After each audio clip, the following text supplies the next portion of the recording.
Yeah, sorry about that. Hello everyone. Terry Elves here. Whew. Sorry, had food and some stuff I had to do, but we are playing some more Final Fantasy XIV. We are in Moonwalker. We are on the moon, and there is no zero-G, which I hate. So.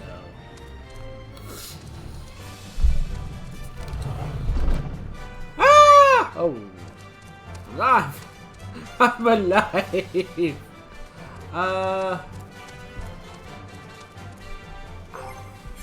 Let's see. Pictomancer, okay, yeah, 75. So I'm at least gonna level up Pictomancer to 75 first. Then I'm gonna switch to Viper, because, you know. Alright.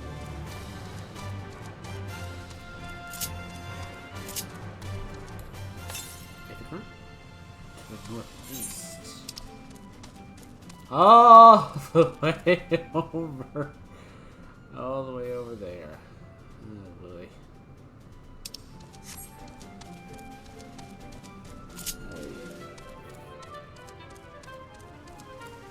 And even then, oh jeez, I'm not gonna be able to do that. Because it's like...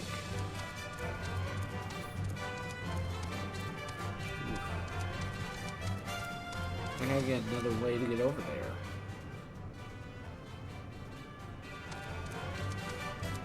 I mean, unless someone wants to show up with a car or something and take me to the Aether Currents, yeah, I'm kind of stuck. Where? When? How long?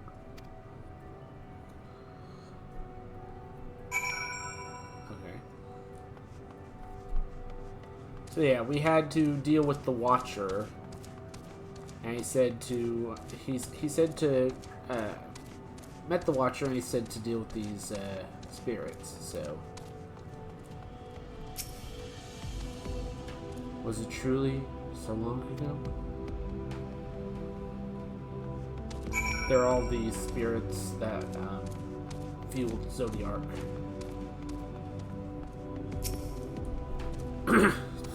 We were happy, at peace with the star. We nurtured it, helped it grow. With our will, our creations.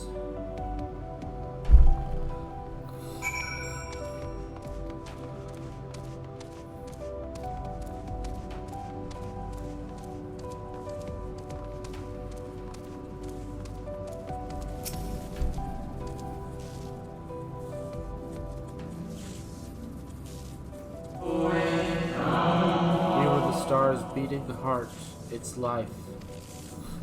Every soul a drop of blood flowing through its veins.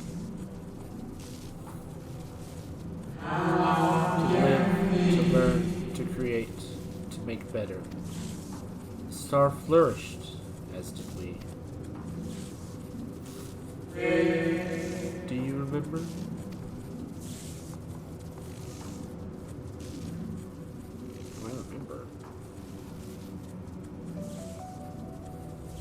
As the whispers die, the final spirit fades. No shadow of time's lost long lost remain around the drowning brand.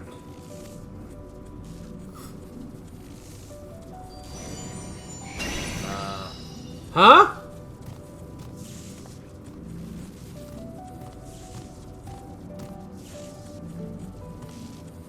Oh, it's a cute puppy! An unusually lustrous dog is gazing at you with what seems to be fond anticipation.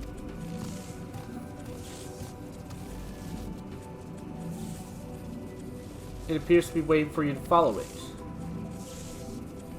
Yes, I will follow the doggy. Come here, sweet puppy. The lustrous dog tries not... Follow the lustrous dog. Try not to fall behind.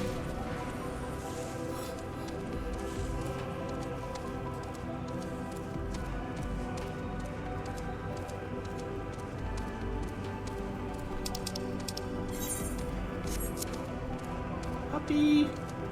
Wait for me, puppy!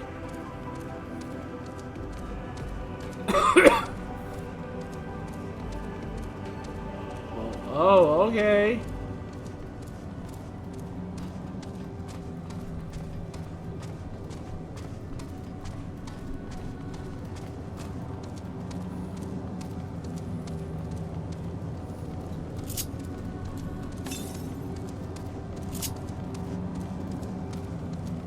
Puppy.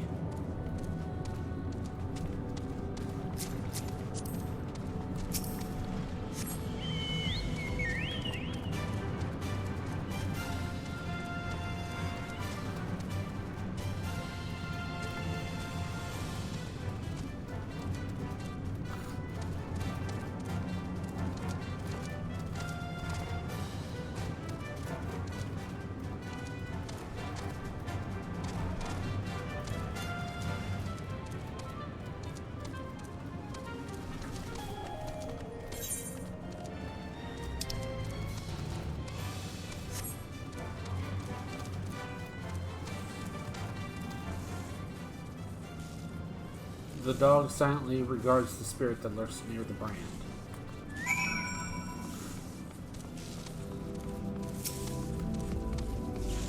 We and the star were fulfilled. Wanted for naught. Born for naught. So why? Why did it have to end?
Justice of duties and dream left unfulfilled, the grief of the unexpected partings. Swift as darkness, cold as ash. Such tragedy, yet no catharsis. Such truth, yet no consolation.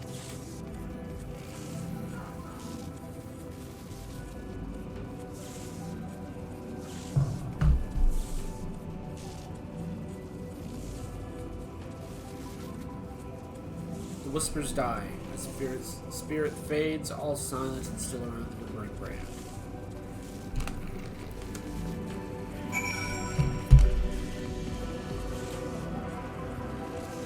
Turn to the dog. Lustrous dog is once again staring at you expectantly. And who are you to deny it? Yeah, seriously. This cute, adorable dog is looking at you expectantly. Who are you to say no to that adorable face?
the heck? What are those?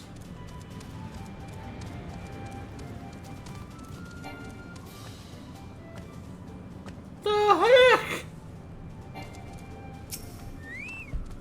Dog silently regards the shadow that lurks near the brand.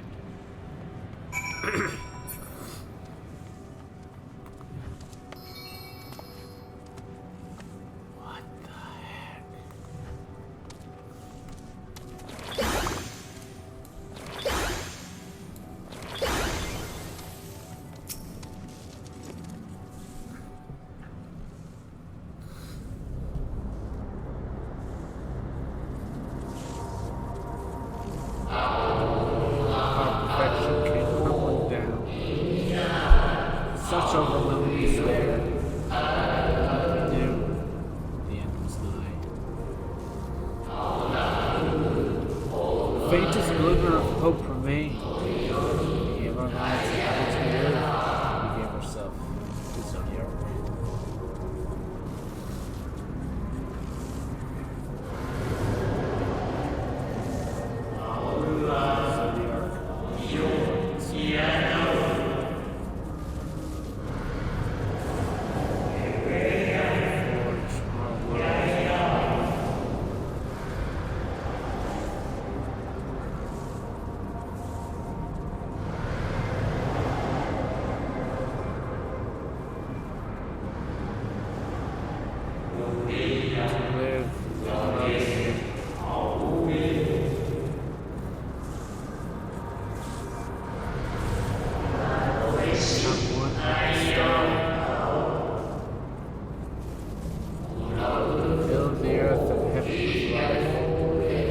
Paradise where fear is the distant memory.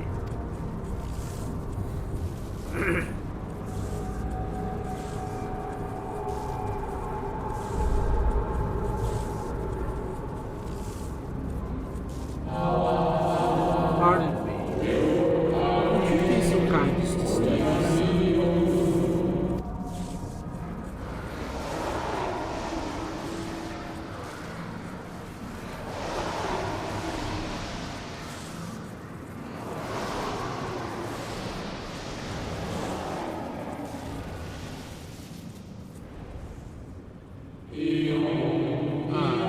An unmistakable color. The soul of Anzim. The soul of Azim. Not the friend I knew. Nevertheless. So, in itself meant for you to have. You seem surprised.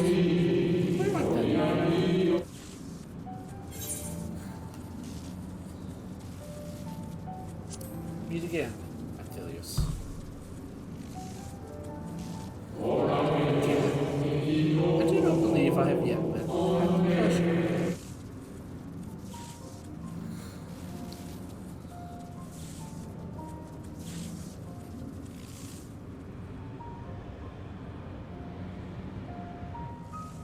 And itself created a shade in my likeness. And not only one me, and not only me, but all of Amarant? I'm very like him.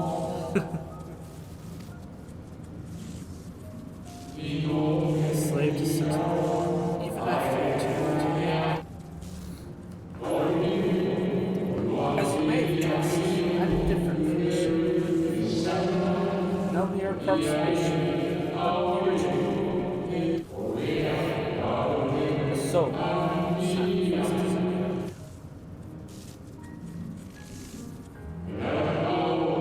Remember in detail the events leading to our purgatory. Plans and plans. Heidelin's intervention. Zodiacs. The stars.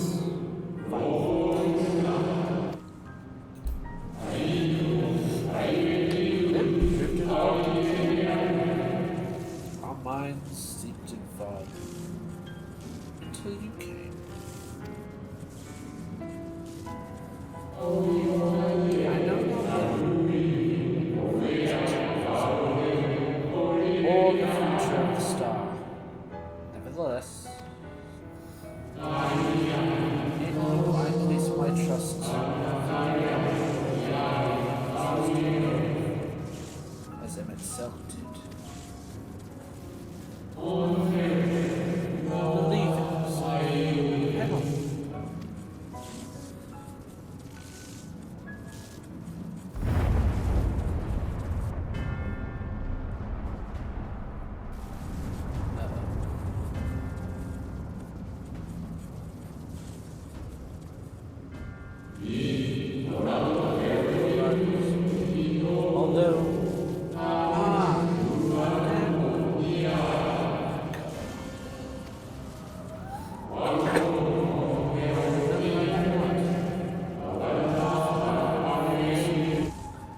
kept your food. By way of apology, I will make sure that the shades protect you.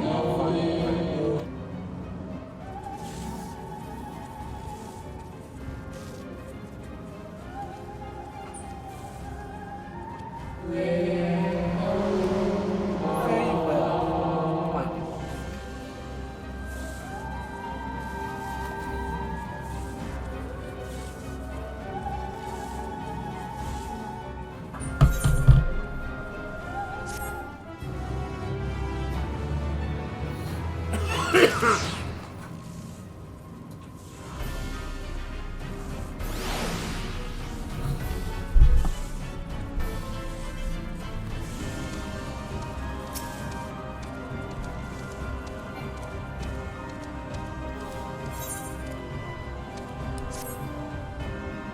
Dog growls, agitated.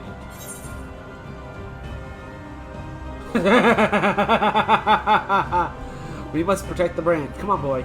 Cry havoc and let slip the dogs of war. That's you, by the way.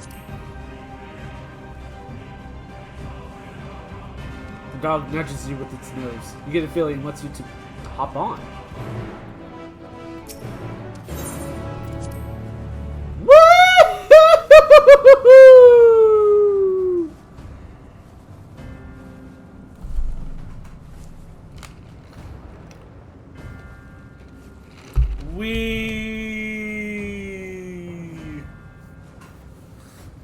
I absolutely love it.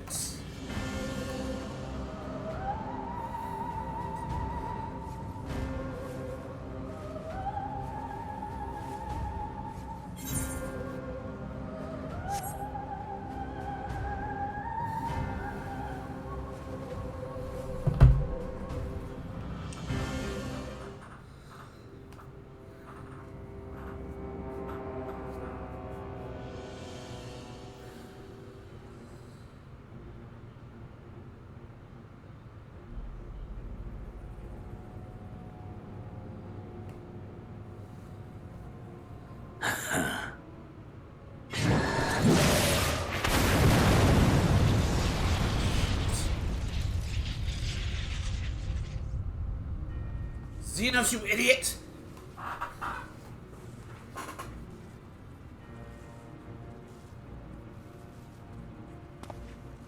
In the nick of time to savor the crowning triumph. Unbound and free at last. Arise, Zodiac! Zodiac! Obliterate!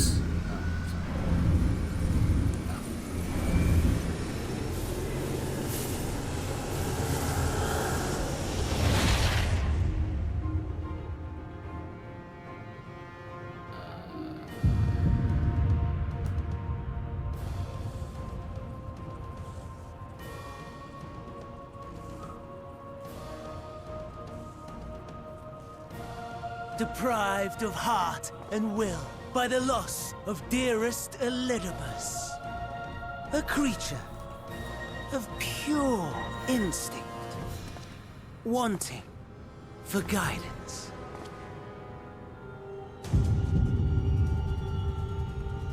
But powerful, oh so powerful, more so with every passing moment.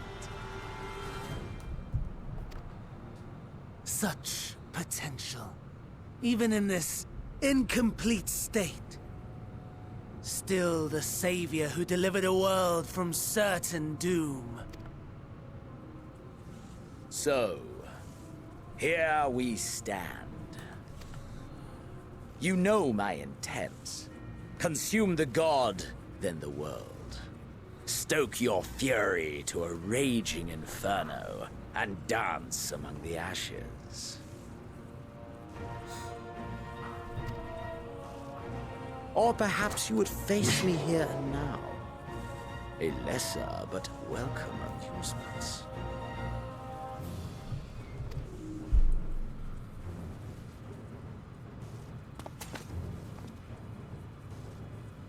Yes.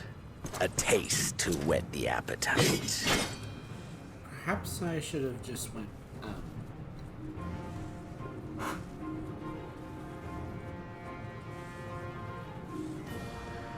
Sorry to spoil the moment, but might I ask that you postpone the slaughter until I've said my piece?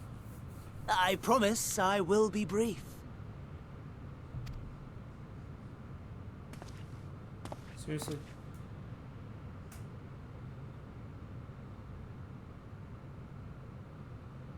Do you remember when I told you that I wanted to die and take everyone with me? I meant it.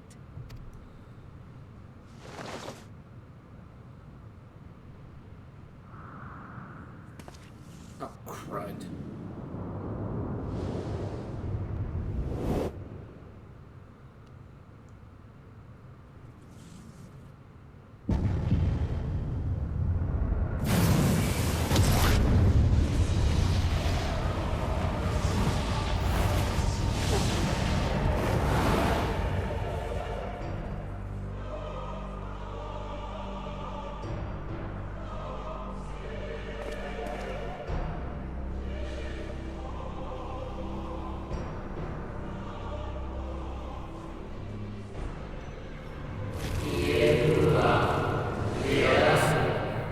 Oh, God.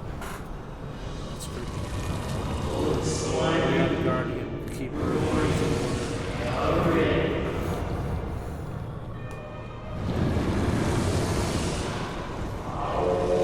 We are the martyr, bestower of new beginnings. We are.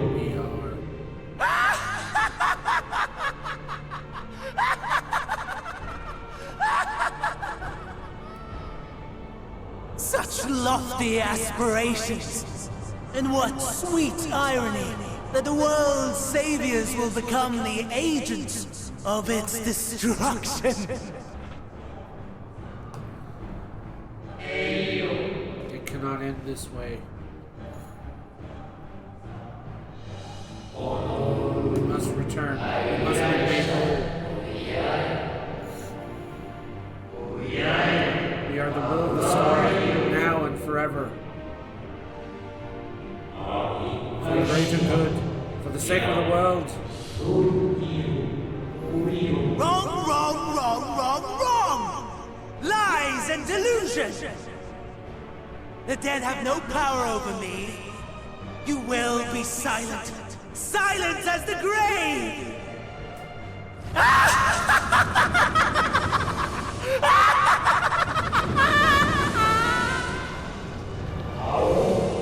I beg of you.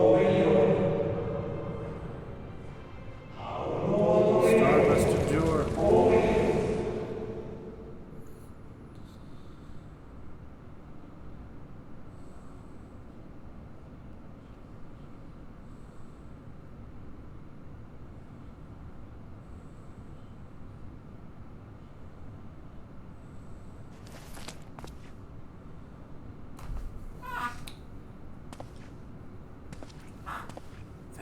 Believe and walk in faith. Let the light of your soul shine for all to see. Hades? Not quite the outcome you'd imagined, but a fitting one nonetheless. Don't you think so, Hades? Wait.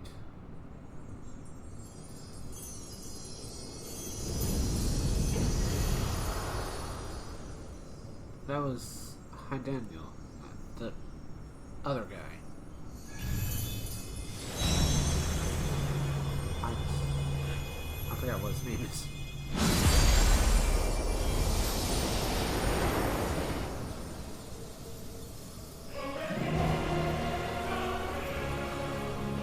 All I craved and more. Boundless power. Mine to command. That's Zodiark? That's...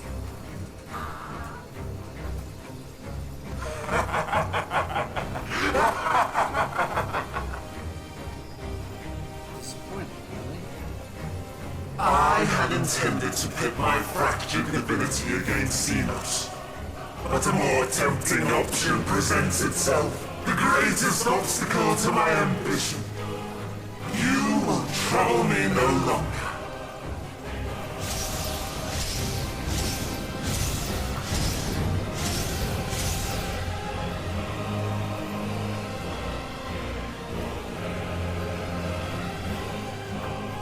You would think that this would be a boss fight at the end.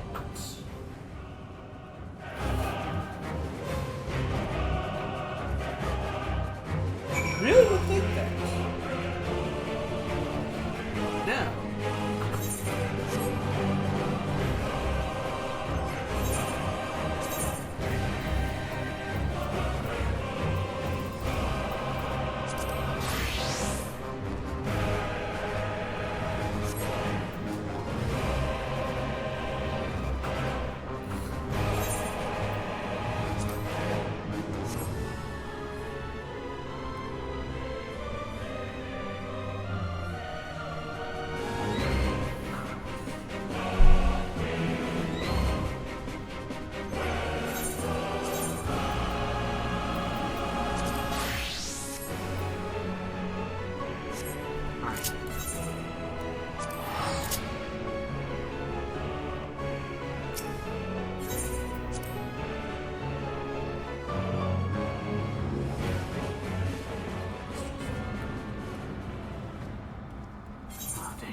I think I remember the ways. I want to check the...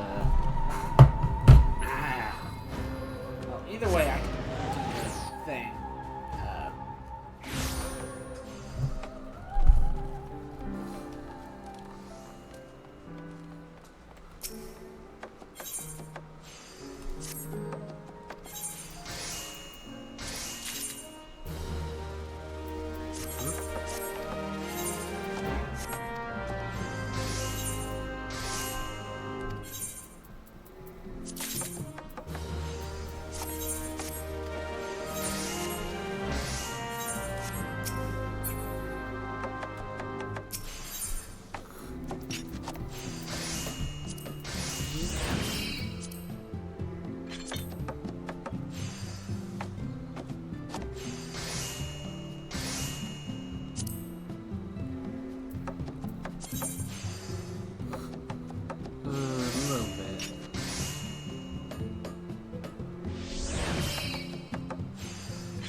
Ooh.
dark inside.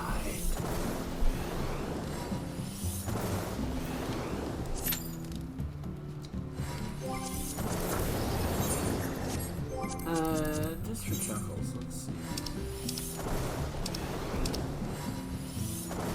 Nope.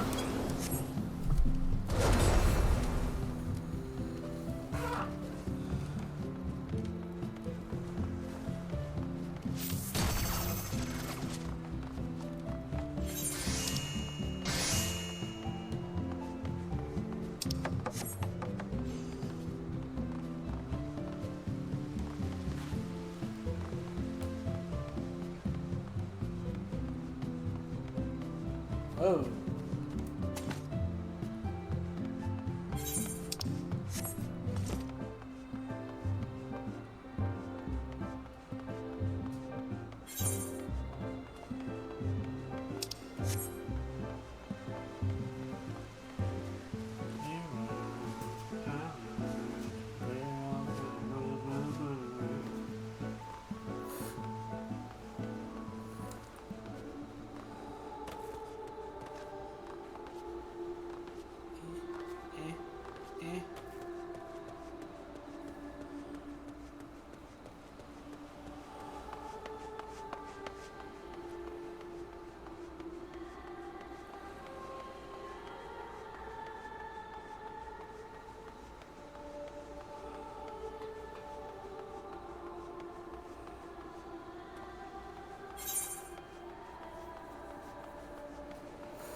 You know what? I'm gonna run,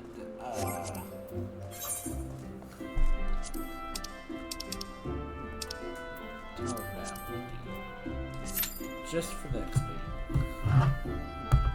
To level up my Pictomancer. Then I will go to, Viper. And I'll do this. Okay, so ow. Well, it didn't take me long to get this last time. What the heck?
It's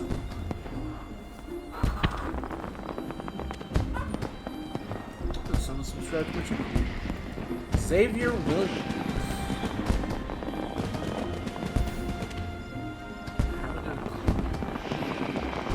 Oh, another streamer. I think. Yeah, it looks like it. They stream on YouTube though. Let's see. Fortnite.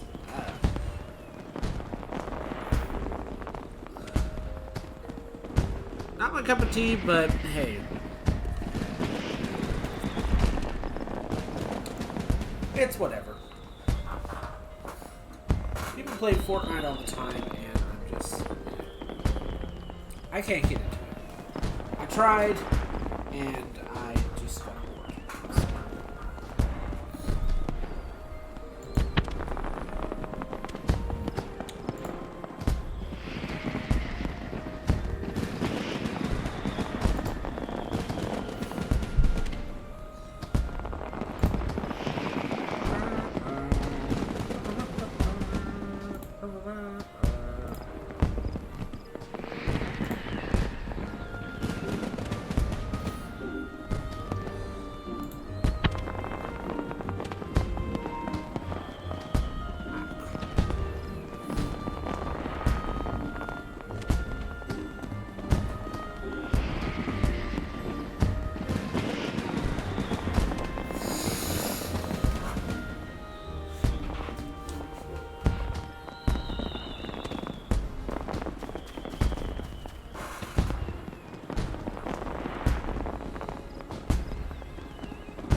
Legolas down.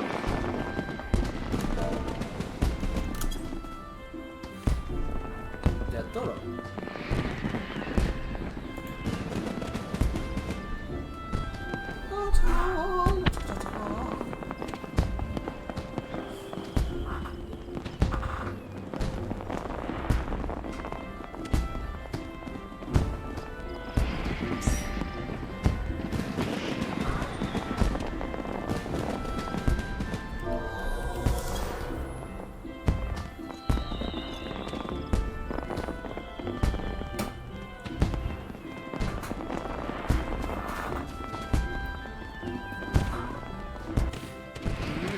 People.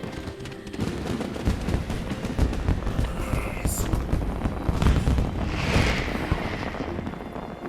Get him. Get him now.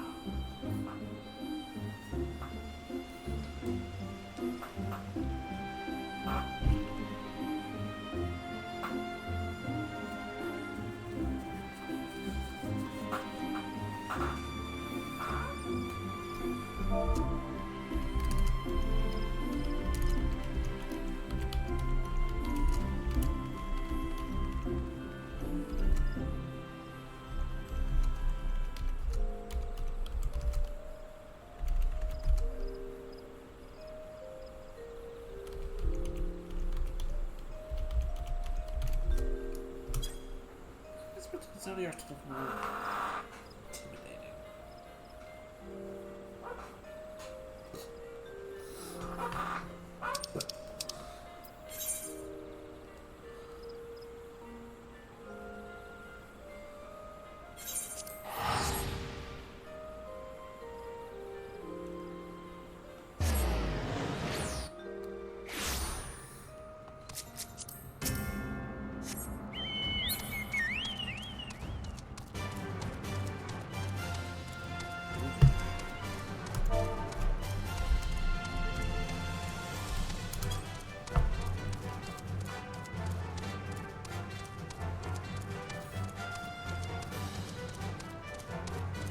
Well, let's hope so, because it kind of looks dorky.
it's annoying.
The bitch!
Oh, aha.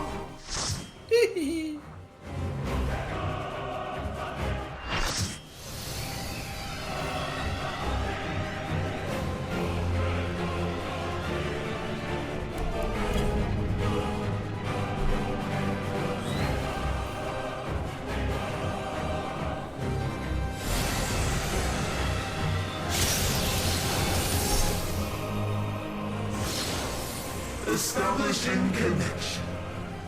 All creation shall bend to my will.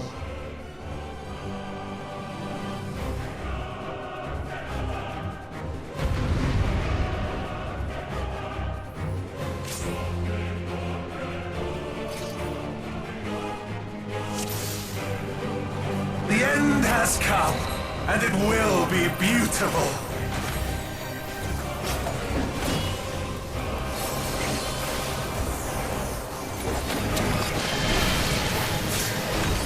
Marvels of circus were but playthings.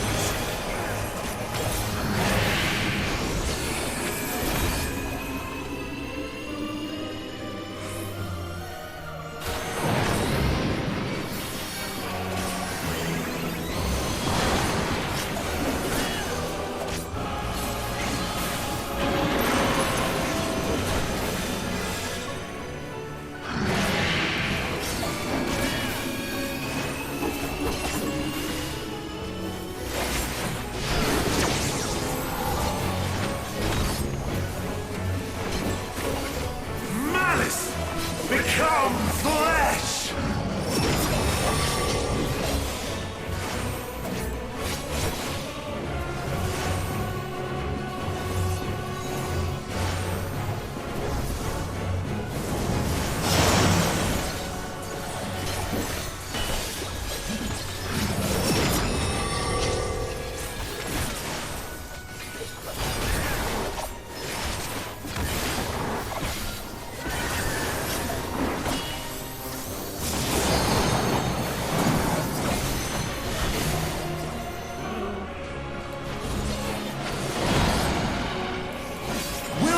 Live to see the end.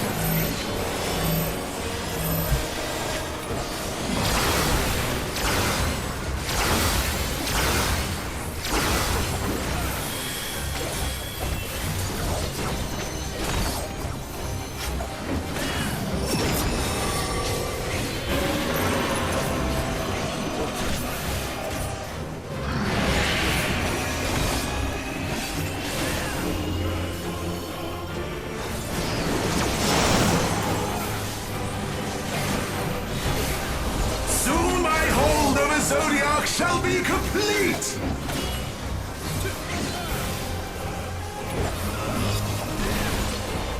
Mine! All mine!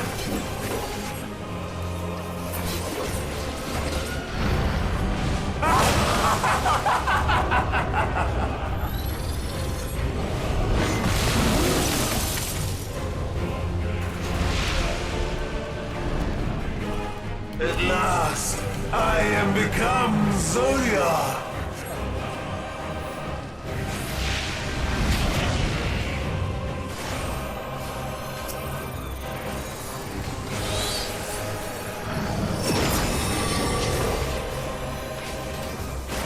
The natural order overturned!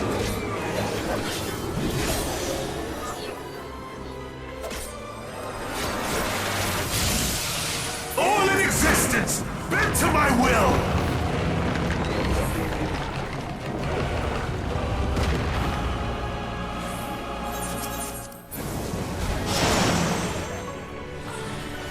My life's work! My masterpiece!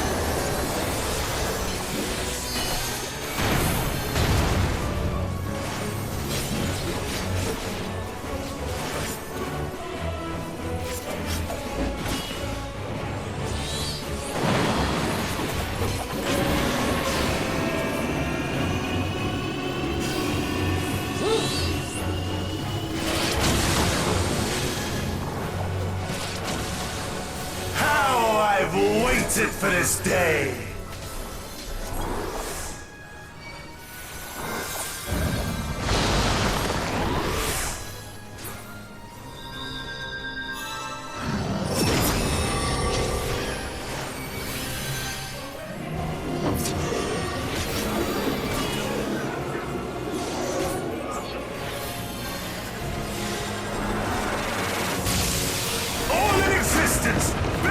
my will!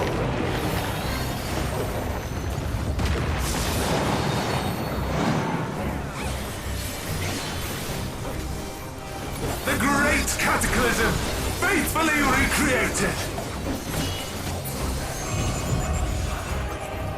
From broken skies fall tears of flame! All shall burn!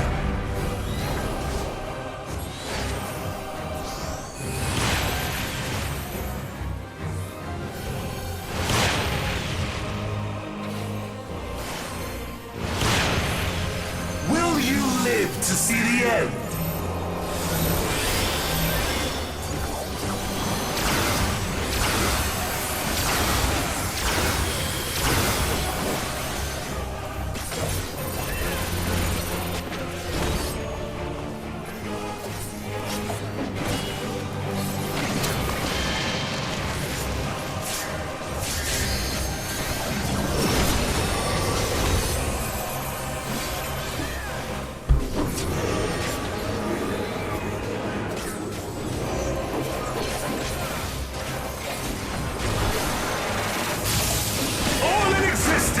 Bent to my will!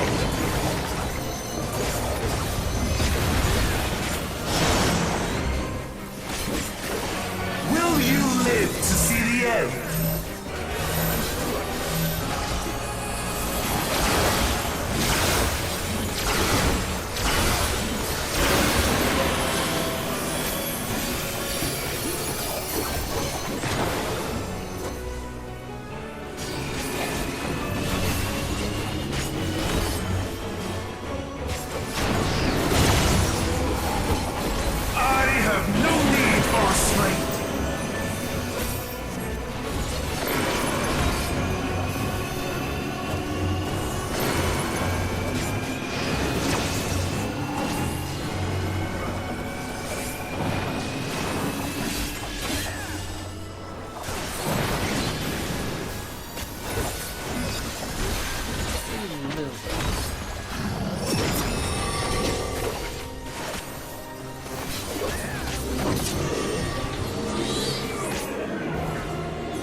Bent to my will!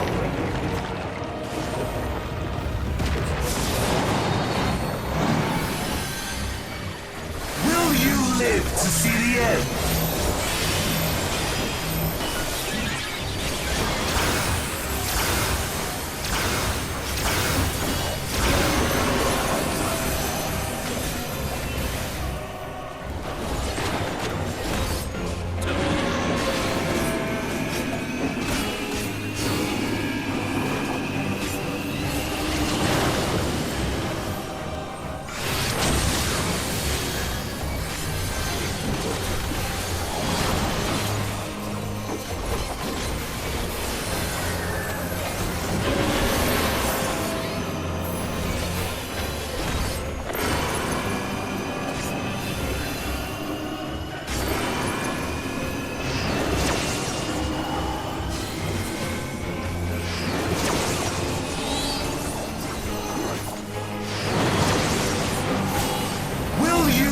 To see the end.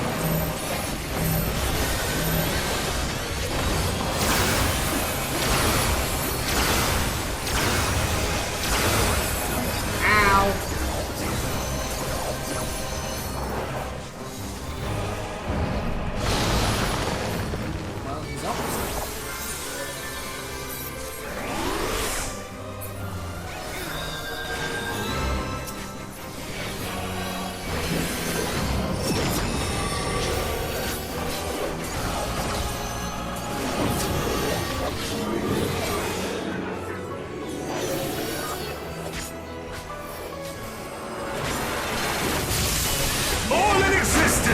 Bent to my will!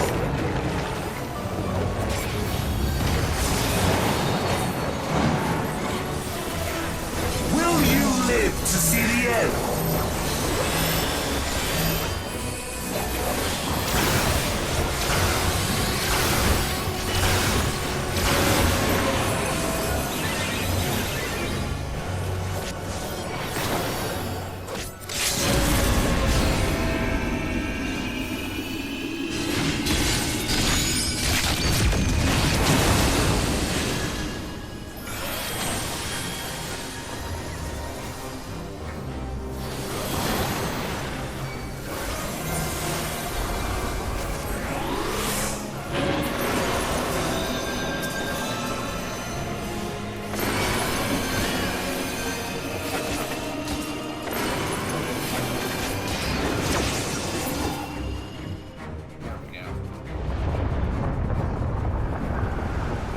Is this the limit of your power? Is this how it ends?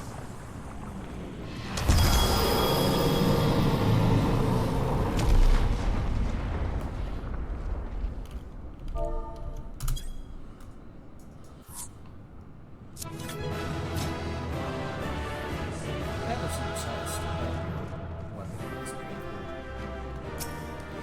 Alright.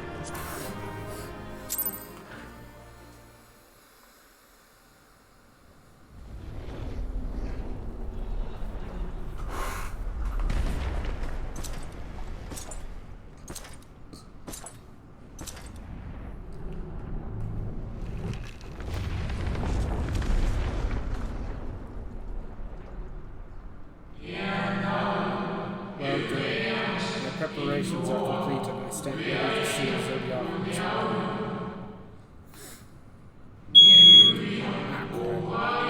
Withdraw from this place. The teleporter will take you to safety.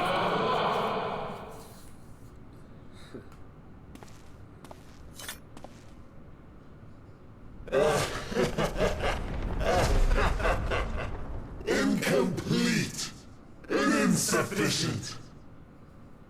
Of course he was no match. Once again, you have left my best laid plans in ruins. And played your role to perfection. Thus, sealing my victory.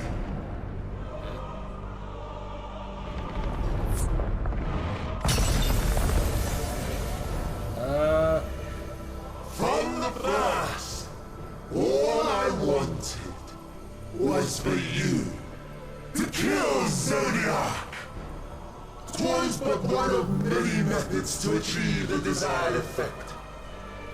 'Twould have been the same had Xenos died in my place. But what better and more satisfying way to ensure success than to take control myself? My sole regret is that you lived to tell the tale. Even so, I have fulfilled my heart's desire.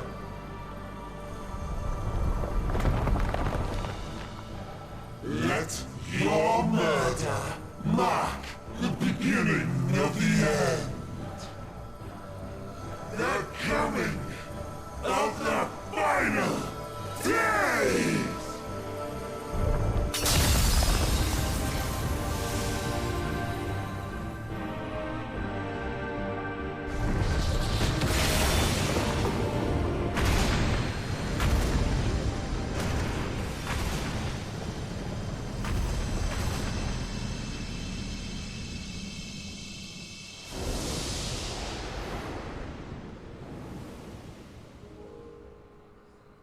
How quickly strength fades and blood cools. Old familiar sensations. So many lives, so many deaths. No different this. I close my eyes and slip into the dreamless slumber.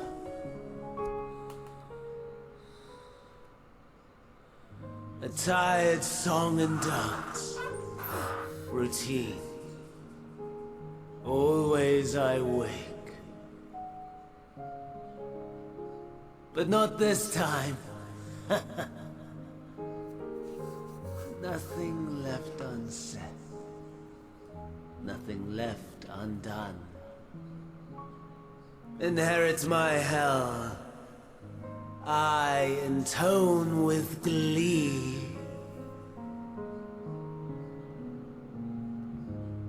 The man I was would weep for what I have become. The all-consuming contempt.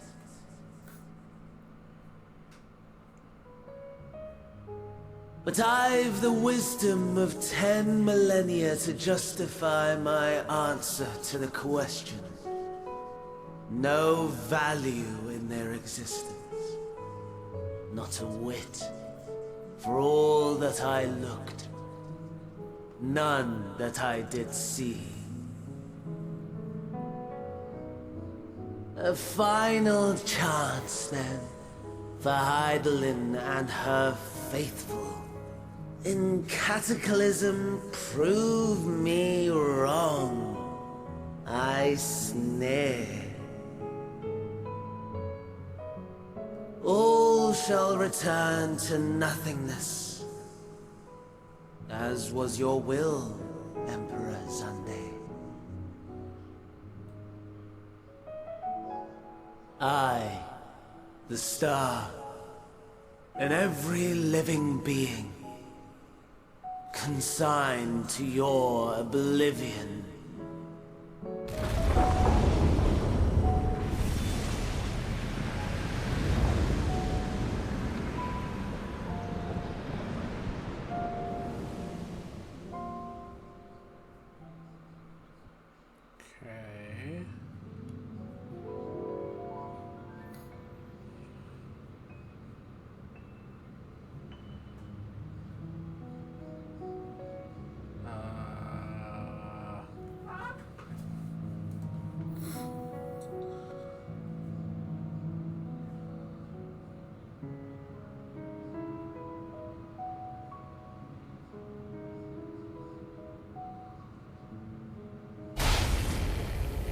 Okay. Oh, crap. At last.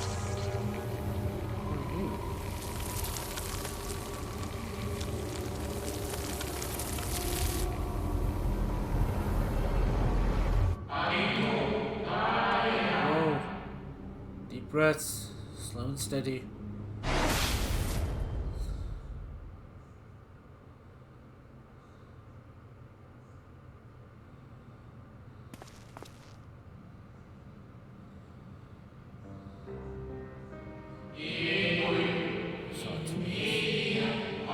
Star below.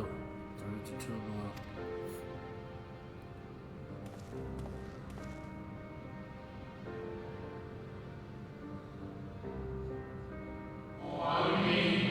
There's no illusion.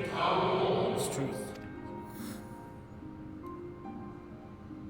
The laws of nature over which you presided are begun to unravel. The final days are close. This was only granted by the echo. A vision is to come.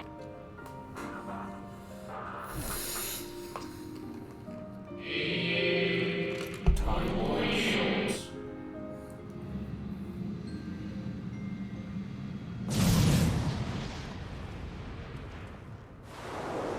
Xenos?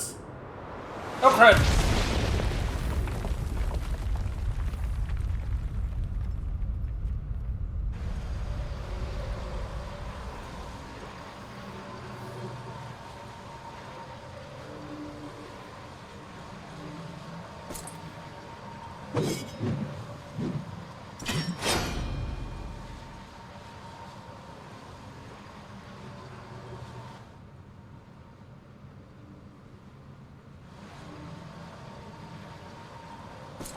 No. I'll find no fulfillment in a contest with you this day.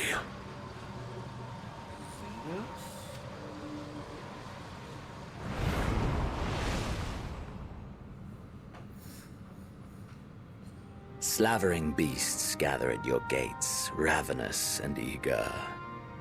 Already you turn to them and away from me.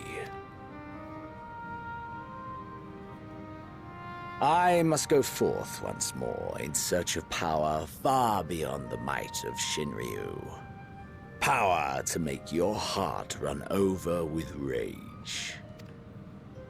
For the eldest of primals was a betrayal of promise.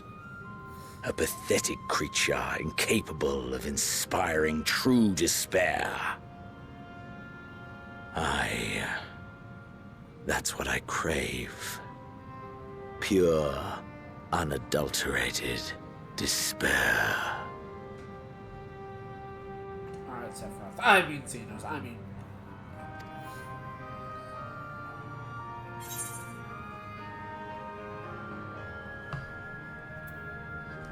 Not 5 amusement.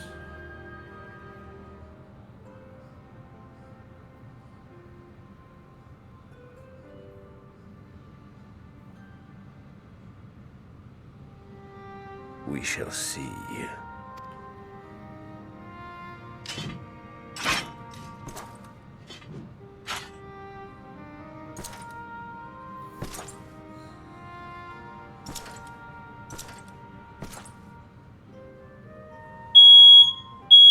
Fred. Sorry. Are you serious?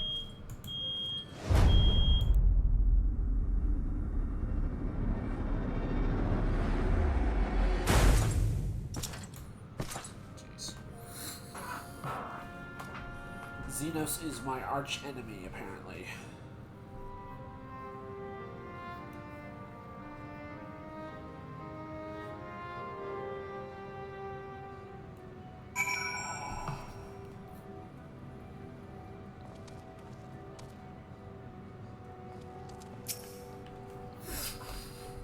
I sense his presence on the moon no longer. If you need not follow, then I beg you stay and listen to what I have to tell you. Of Zodiac and the end of all things.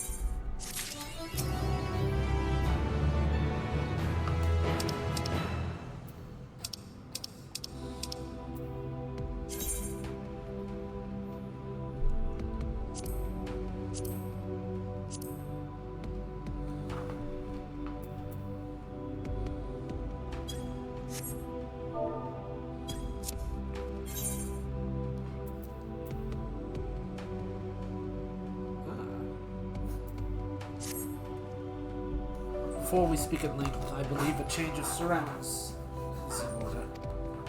I have more than ill tidings to share, you see. I sensed others arriving not long ago.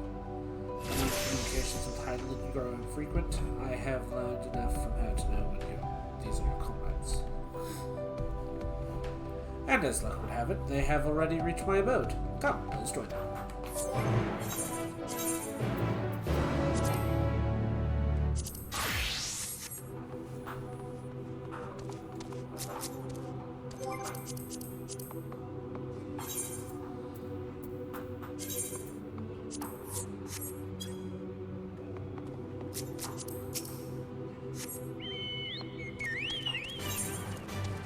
The pigeon.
okay?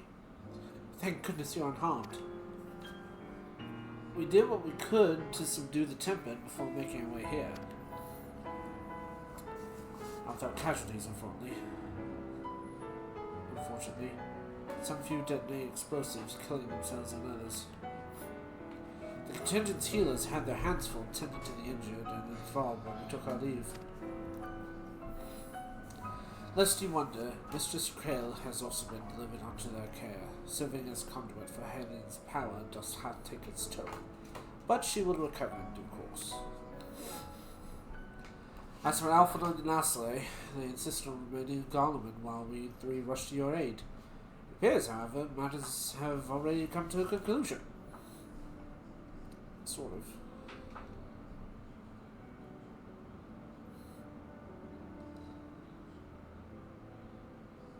But what manner of conclusion, if I might add?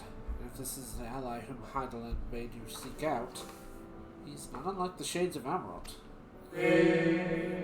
Not unlike, perhaps, but not the same. I was created by Heidelin. Together with this place, it has become my duty to keep vigil over Zodiac. Or rather, it was my duty.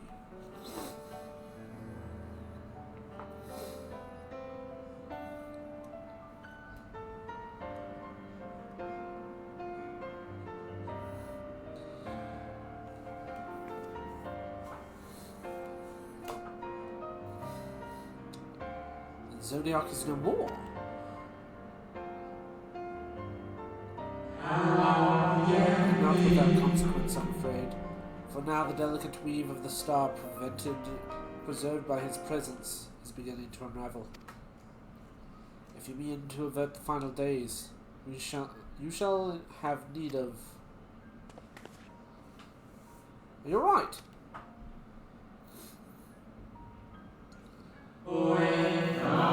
Attempts to forestall Zodiac's release have all but exhausted my strength. If you might allow me to rest a short while, I will share with you all I can. Please do. You need not exert yourself for our account. These crystals contain records of your time here, yes? May we pursue them while we wait? By all means. If you will draw them chronologically, might I suggest beginning with those on the upper floor?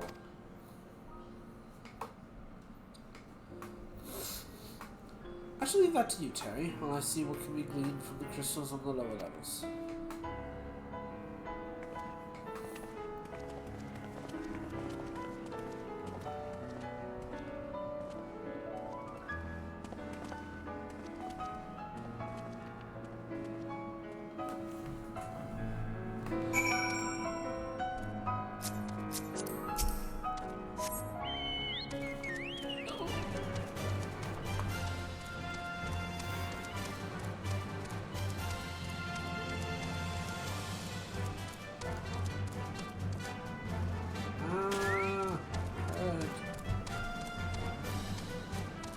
Toes itch.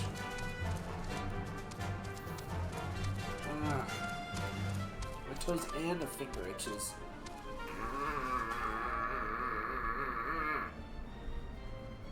Oh, good grief.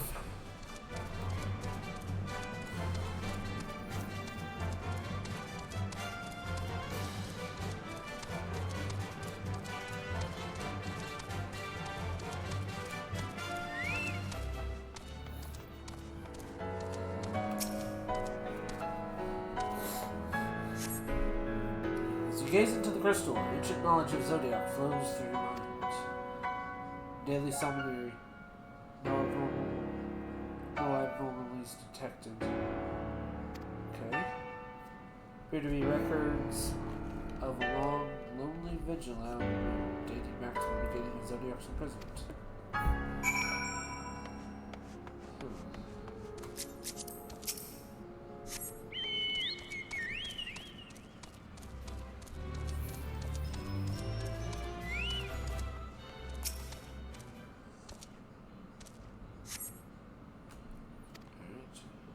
Records describe how, with each rejoining, Zodiac's thirst for freedom grew, as did the strain on the brands. Maintaining Zodiac's imprisonment appears to tax Heidelin greatly.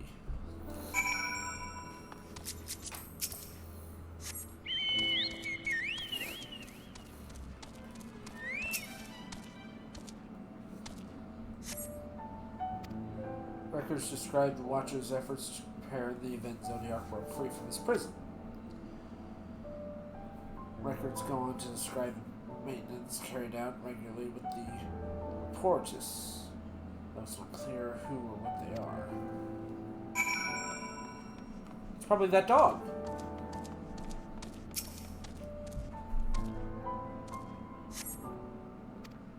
Records note that the Watcher's musing while Elidibus is spotted on the moon, though it's clearly not for the first time. It's clear that he and his brethren have a keen interest in freeing Zodiac from his prison, yet they have made no attempt to destroy the brands. Perhaps they prefer he remain hidden from mortal eyes until the final rejoining. Perhaps they realize we will never dare bring harm to Zodiac so long as he remains imprisoned.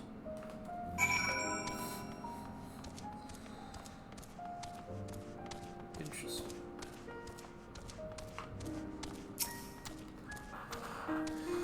Did you learn anything of import?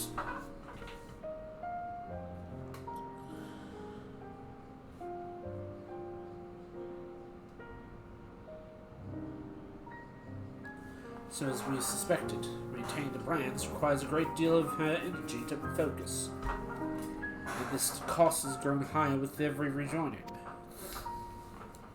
It would explain why contact with us has become rather infrequent since the 7th Emerald Calamity. I, too, made a rather startling discovery. This heavenly body we know as the Moon was in fact created by Heidelin. When the Watcher said that he was created together with this place, I thought he only meant this facility. Truly, Heidelin's powers are far beyond anything I could have imagined.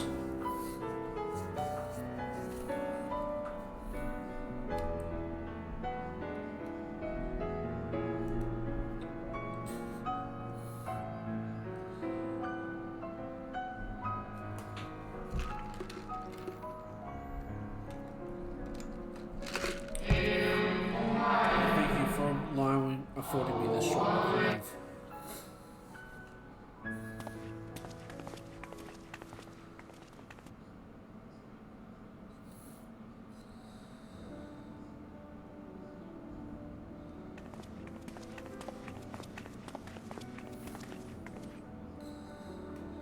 It is we who should thank you. The records stored here are nothing short of extraordinary. There is much we could learn of Zodiac and his imprisonment, but perhaps you could offer us more focused guidance. Pray, tell us of the calamity that came before, and comes now again.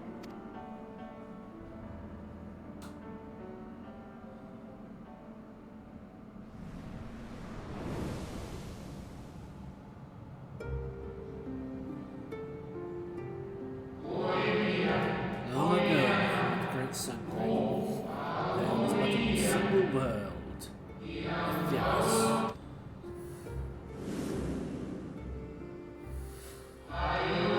One day, from within the earth, a terrible cry issued forth, affecting a profound change in all manner of life. We were not exempt.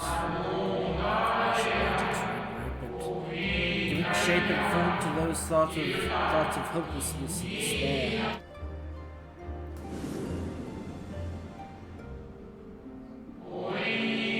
At first, the phenomenon was limited to a single region, quickly, so very quickly, it spread and engulfed the whole of the star. Were the ancients ever able to deduce its source? Not. However, the complications struck up a method to predict where the next corruption would manifest.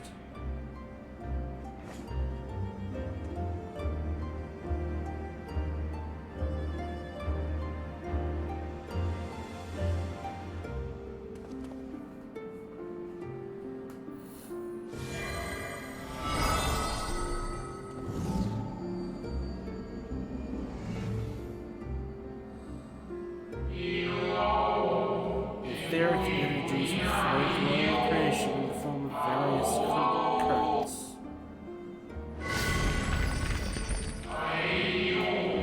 currents whose course through the land and seas. Those which flow through the very air. And those of the celestial region, which occurs with the star and this moon.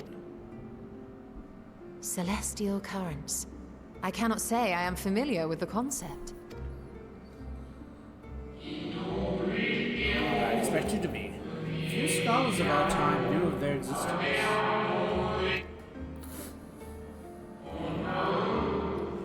Valuable knowledge helped us to better understand the nature of the calamity.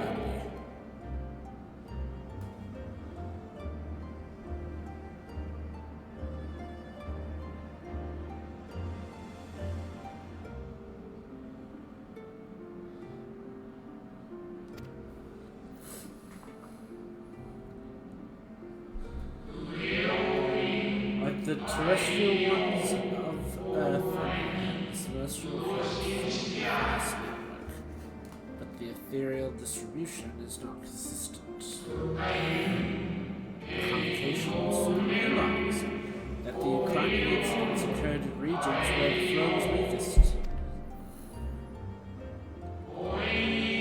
Correlation without clear cause, but nevertheless, on closer study, the stangency of aphors observed in nearby currents. And so they sought a means to harness the forces of darkness, of activity and growth. Thus was Zodiac conceived. No less a power than a god's could set right the laws of nature and quicken the flow of ether within the star. Precisely. With the advent of Zodiac, mind was averted.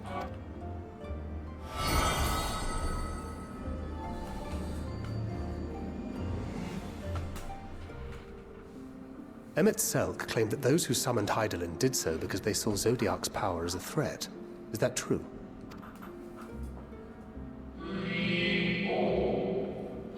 Indeed, there was a faction opposed to Zodiac's creation, but their aim was never to remake him. They understood the continued preservation of the natural order was dependent on his very existence. Until we could identify and address the underlying cause of the final days, he would need to remain, for his departure would set in motion the apocalyptic forces once more. Hydaelyn recognized this as well, and so, rather than destroy, she summoned Zodiac, herself, and the star into lesser reflections, that she might confine him in this place.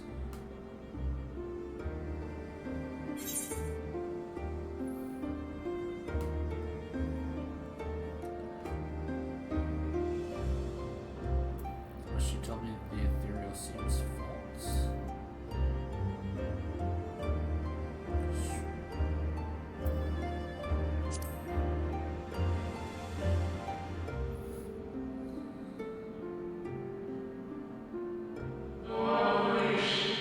That the two once dwelled as one until Zodiac conquered for power, upsetting the balance between them.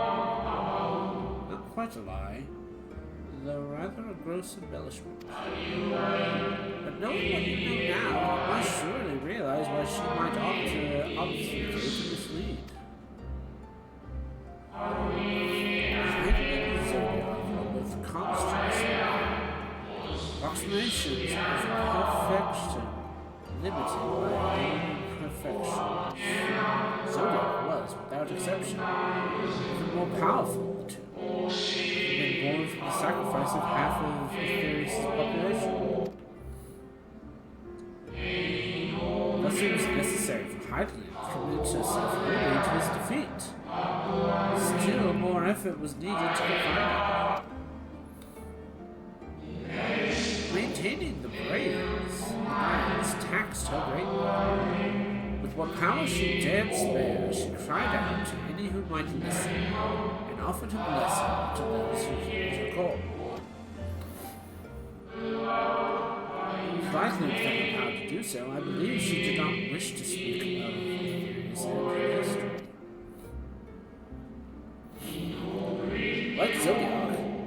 Heidelberg's purpose is a reflection of her creators. They wish to look to the future, not linger in a prison yet in the past. The Ascians set in motion 7 rejoinings before we came to oppose them. How many more worlds would have been lost had we not placed our faith in her? How many more souls living in the present would have been snuffed out for the sake of those long dead? Well, in light of recent events, I see no reason to doubt your words. And even if Hydaelyn is not a god in truth, if Minfilia believed that we should trust in her plans, then I choose to do just that.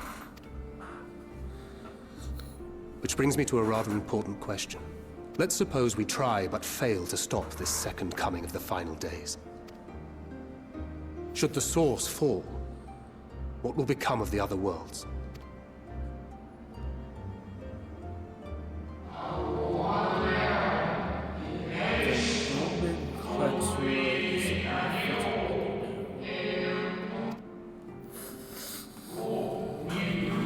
Bring ruin to the source, and its reflections will share its fate.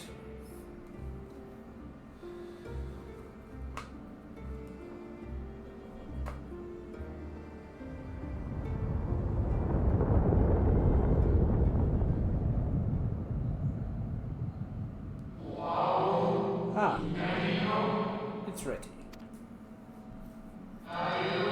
This way, if you'd be so kind.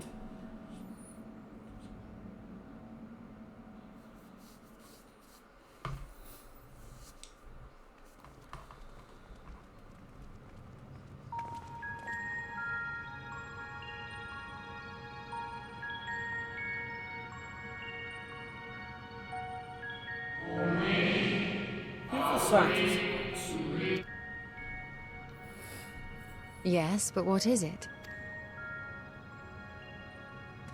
Hydaelyn knew better than anyone. Her power was not absolute. Indeed, she has ever struggled to hold Zodiac in his faithful at bay. She feared the worst, and so made preparations. In the event of his demise, there will be a contingency. This moon is more than a prison. It is a vessel, capable of bearing the people of things to safe harbor.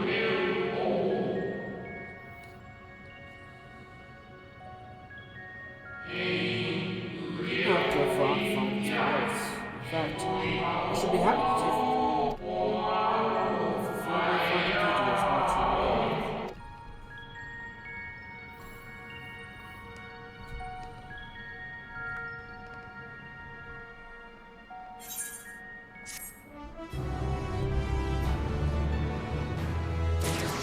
So the moon's an arc.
Heck?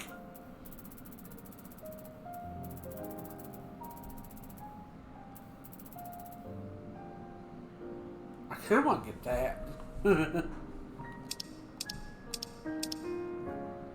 Ballroom etiquette.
time has come for you to be on your way.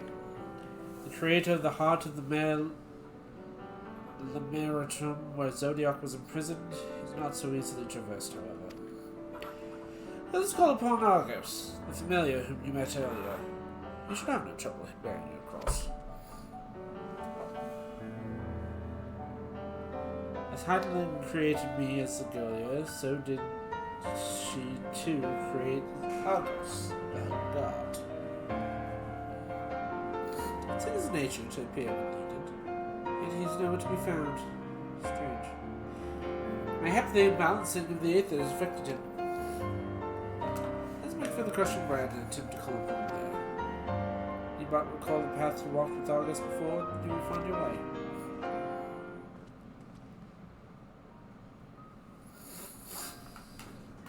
He labors on service to Heiden's plan. I see no reason not to do as he suggests. Shall I make for the crushing brand then?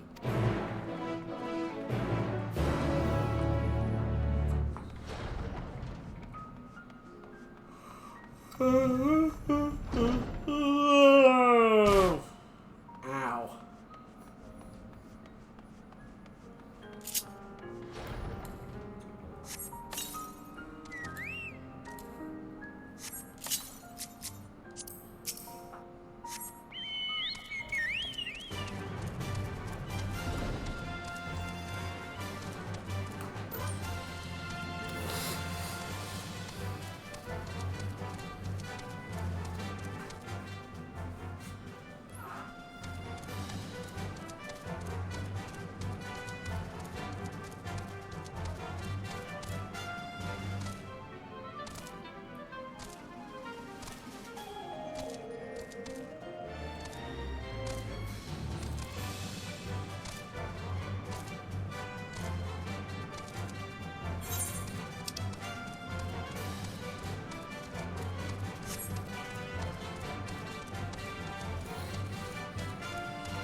Give me a second, guys. I will be right back.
Whew. Hello everyone, I'm back.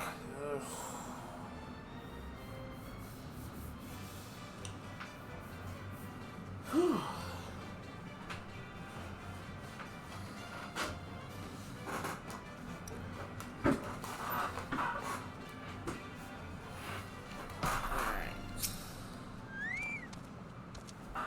This place we seek is just ahead at the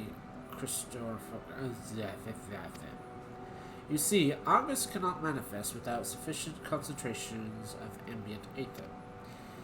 You would be hard-pressed to find a greater confluence than inside this cavern. Follow me.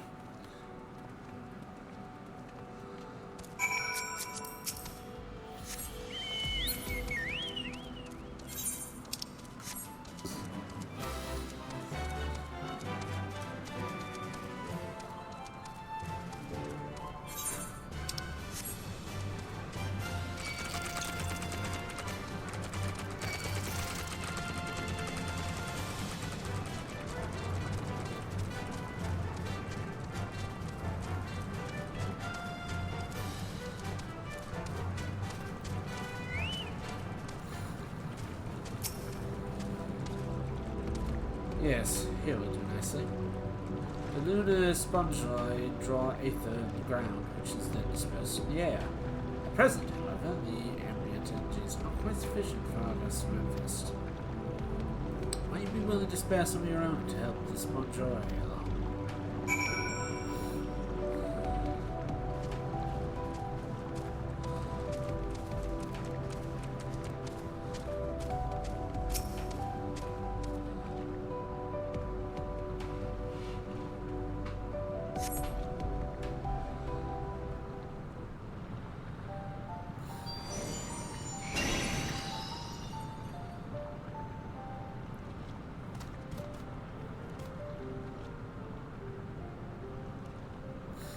Argos manifests in a flash. He seems glad to see you again.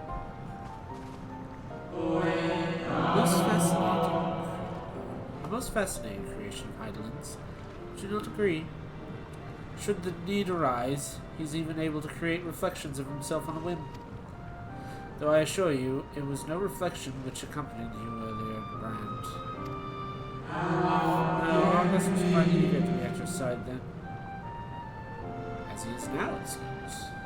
I cannot recall the last he showed such an affinity for anyone. Indeed, I thought him more likely to be shy away from you and your companions. Perhaps it was more a sense of duty that compelled him to aid you before.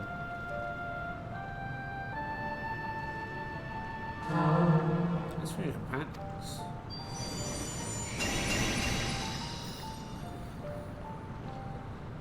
Unexpected, but greatly appreciated.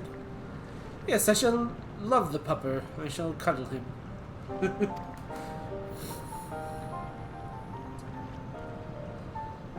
I believe we're all ready. Let us return outside. You may cross the chasm.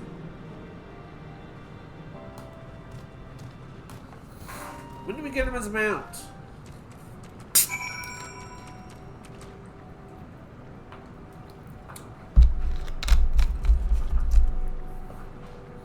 When do we get Argos? I'm looking.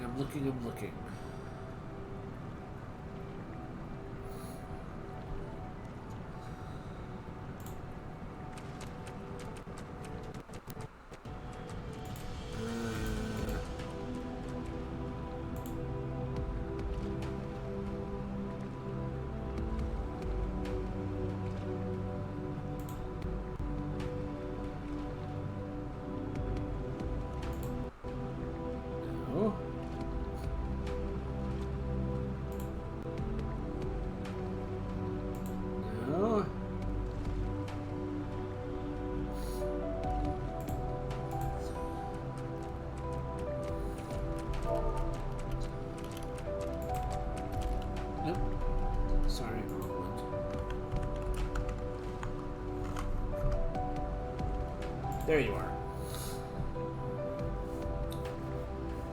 Where are you? Where? I really wanna know.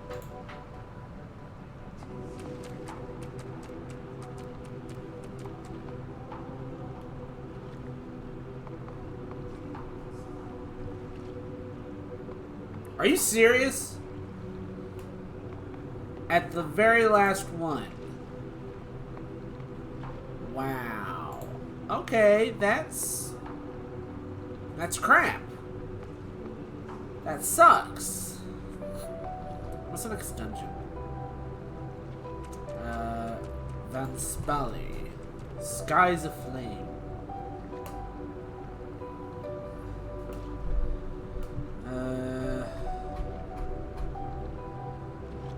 What weapons?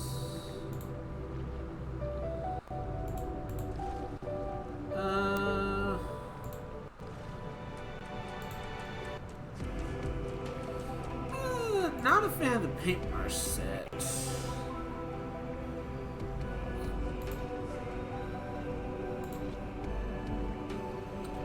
Twin fangs look cool though.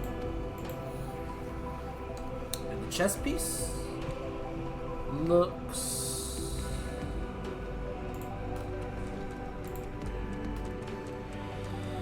a bit stupid. Well, no, not stupid, but it doesn't look as good.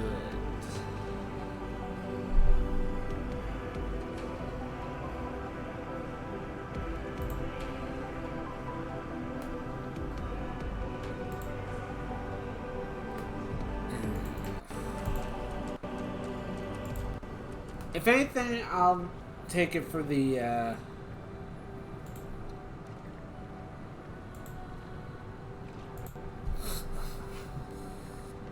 for the twin fangs. Honest, should I?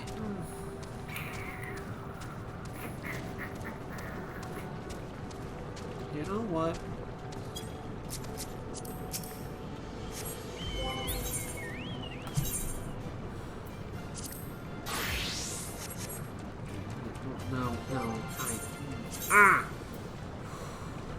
Pick the answer. At least until the dungeon.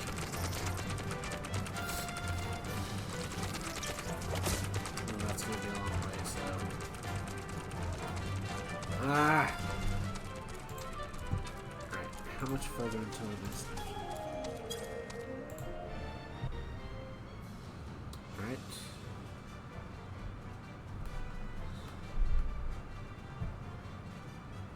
Helping hands. 1, 2, 3, 4, 5, 6, 7, 8.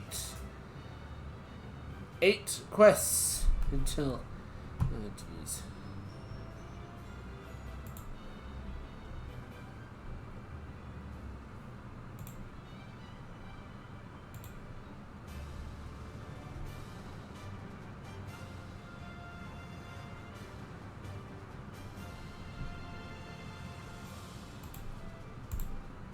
Alright.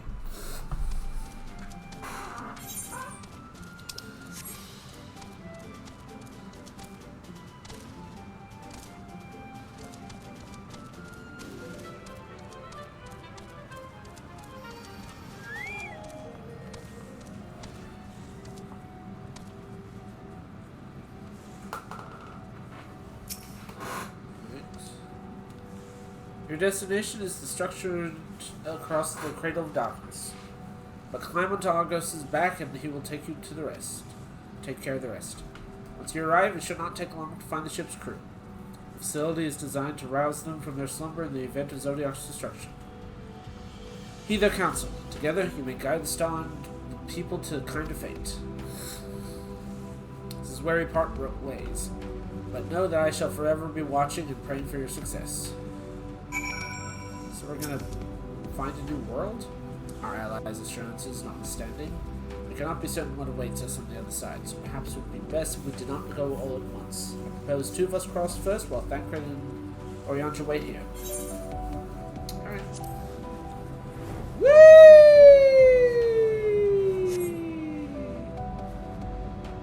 Let's get there. Yeah. Be glad you didn't have to fight him.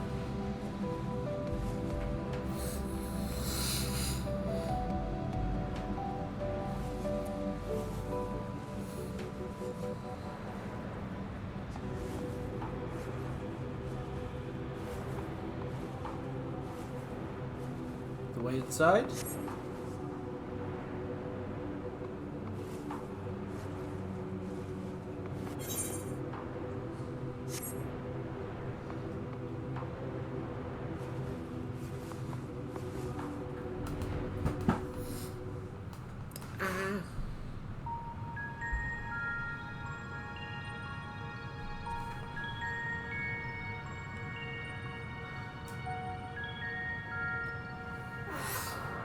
Structure is enormous, and it's hardly surprising given the size of the average MRR chain.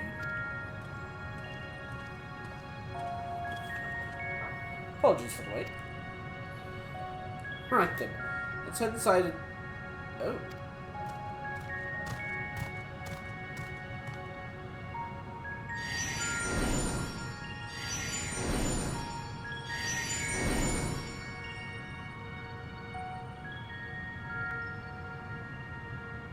Mostly true. A means by which he conceiveth energy, perhaps? Well, I certainly wouldn't want him to blink out of existence on our account, helpful as he's been. Thank you, Argus. We'll take things from here.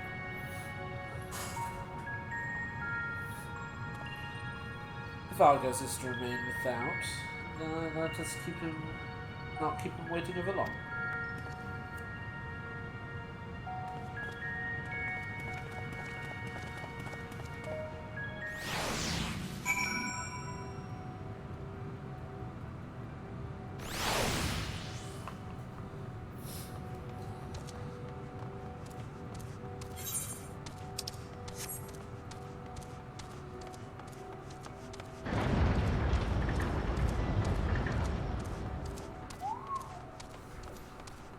Wow.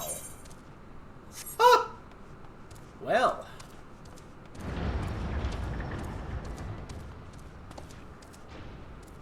Certainly big enough.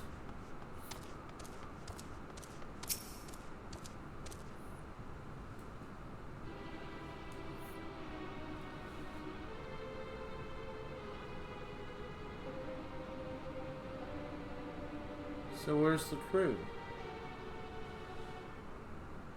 Asleep?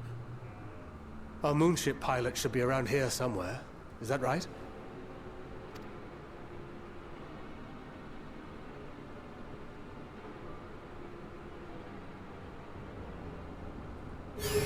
Wait a second.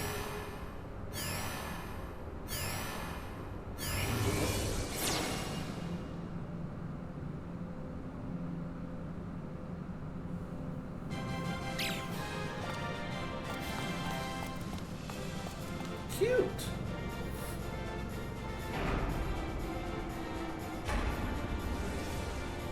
What are they? They look familiar. I've seen those before somewhere.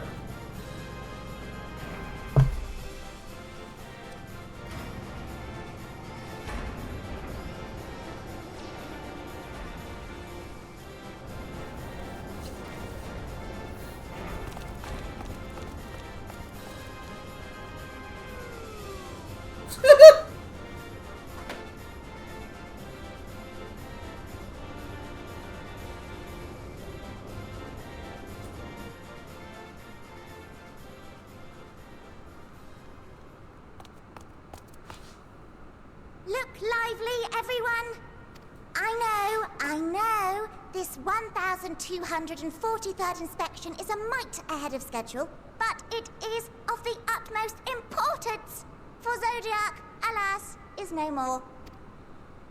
As of now, our mighty moon has a new purpose, to bear the people of Etheris to safety! Our time has come, my friends! They're so adorable. We must be swifter than swift. There is much to do before our guests arrive. I expect your workstations to be immaculate. And don't forget to relay our signal to Etheris. Questions? Yes? No? Maybe so? No? Then hop to it!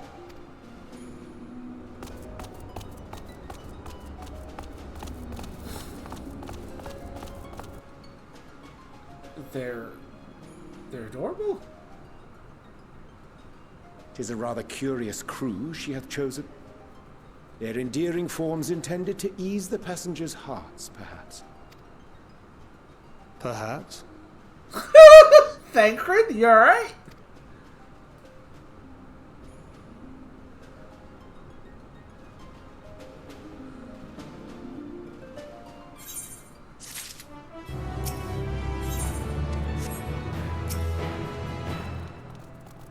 Find Oriondra's reasoning somewhat flimsy, but the crew seems immaculate enough. They must be the Lamporites mentioned in Watcher's records. Not all I was expecting, but the Watcher did bid us heed out their counsel. I assume one who gave you the rousing speech was the leader, though we might have to ask about in order to track them down. Come then, let's be about it.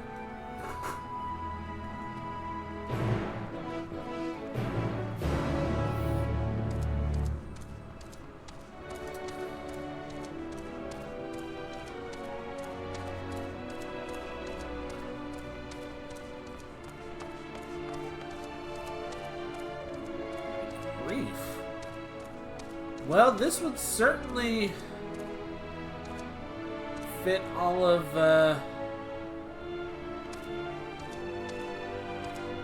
Alamigo in this one room.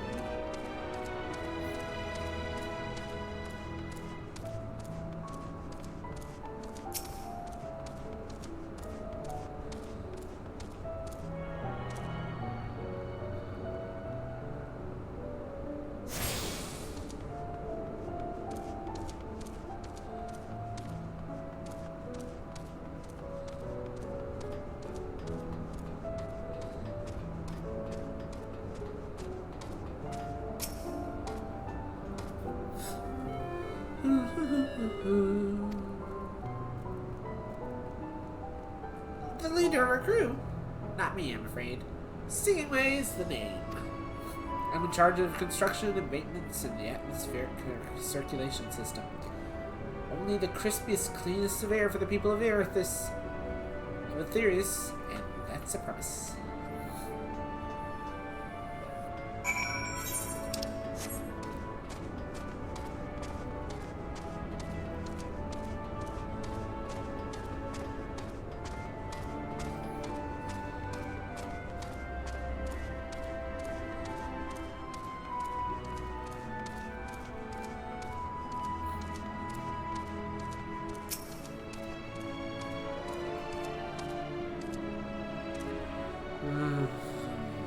Leader? No. Sleeping Way. My job is perhaps I better ask. Sleeping Way, Singing Way, Weaving Way, Guiding Way. Are these like the 7 dwarves in the way of their names? Sleepy, Bashful, Dopey, Doc. What's the leader's name gonna be? Leading Way? Chiefing Way? This is the way?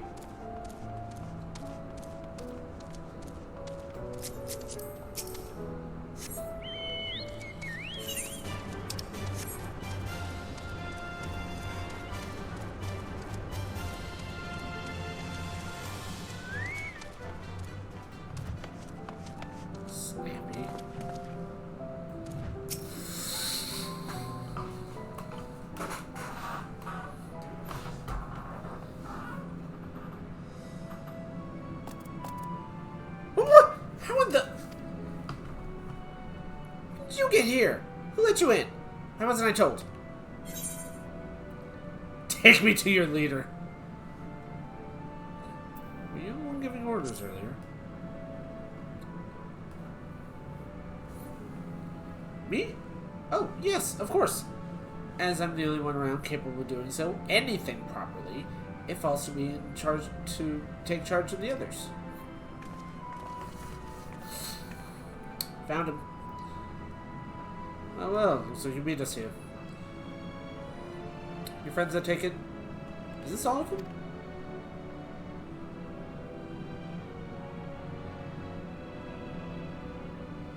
A group composed entirely of children. Must their parents be thinking. Children? This isn't a nursery after all. But perhaps we should build one. Or did we build one already?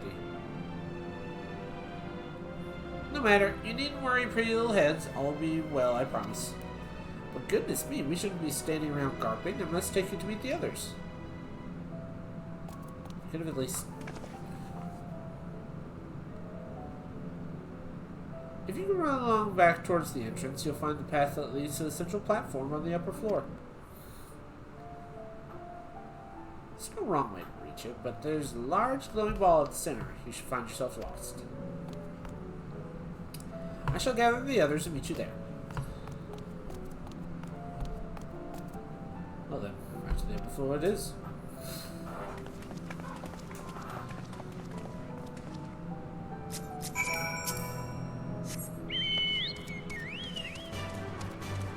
Nothing way. A lot of ways. Do it.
Up there?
Introductions are in order. My name is Livingway. Livingway. We are the Lotharites, created for the express purpose of commanding this ship and bearing the people of Atheris to a brave new world. More specifically, I am the one whom she charged with the execution of her most vital plans. You might say I'm her right paw. Mapping Ways, the name. Map reader and navigator of the heavens.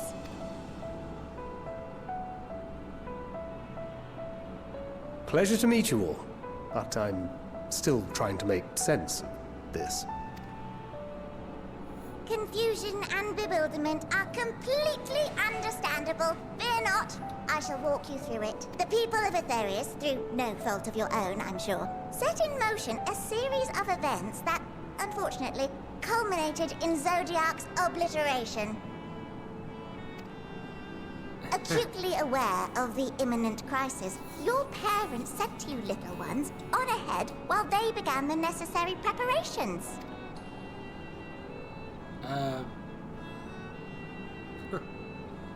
Still not following? No? Very well, I shall elaborate further. We're adults.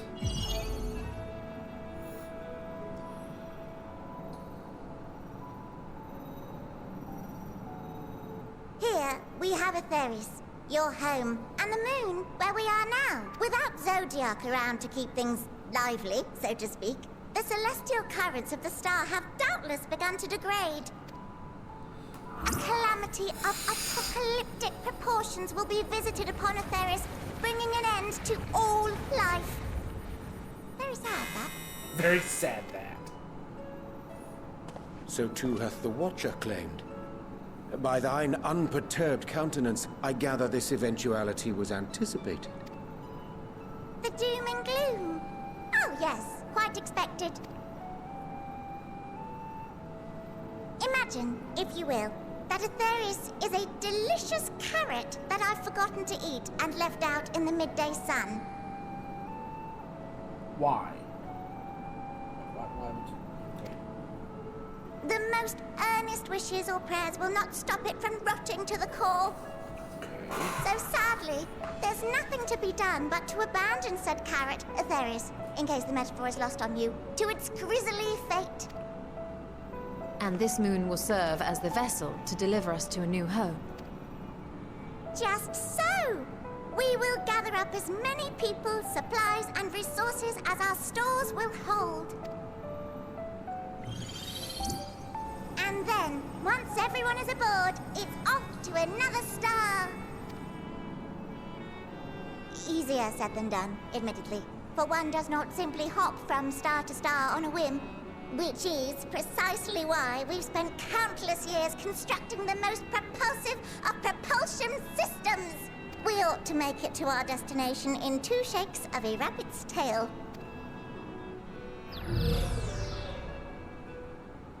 That quickly. Impressive technology. I dare say it is beyond anything we have ever seen. No need to shower us with praise. All we've done is faithfully carry out the instructions left to us by Hydaelyn back in the old days, when she was still just Venar. She was dedicated to the study of the world and its inner workings.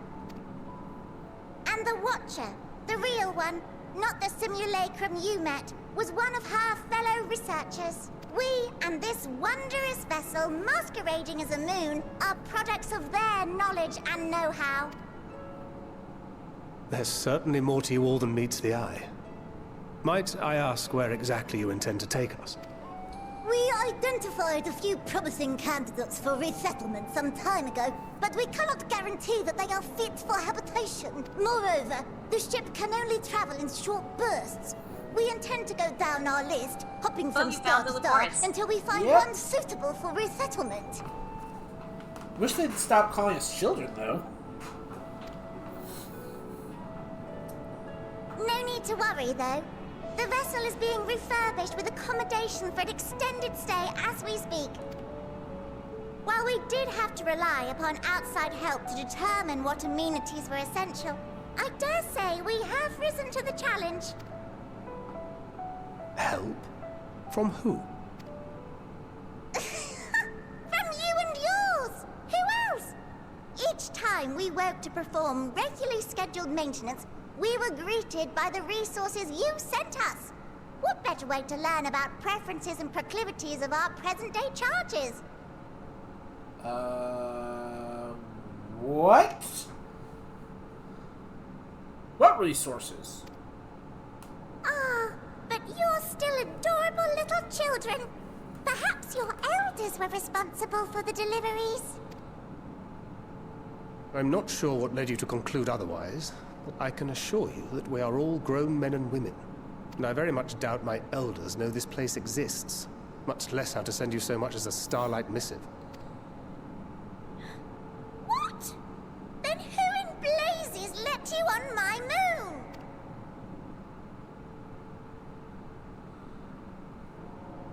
Heidelin herself led you here. You don't say. Well, that's really not children. Then why are you so small and stunted? Like little baby carrot people. Little baby carrot. Did you just compare me to a carrot? Excuse you.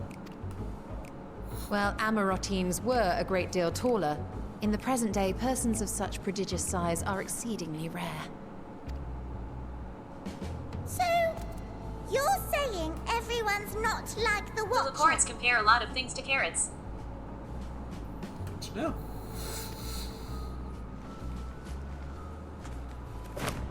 Oh, confound it all! Someone could have at least scribbled a note about your profound miniaturization. I swear, though, I've seen them in another Final Fantasy game. I can't remember where.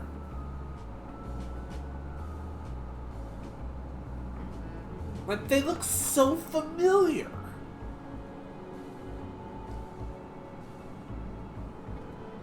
Maybe they're a subspecies of Kupos?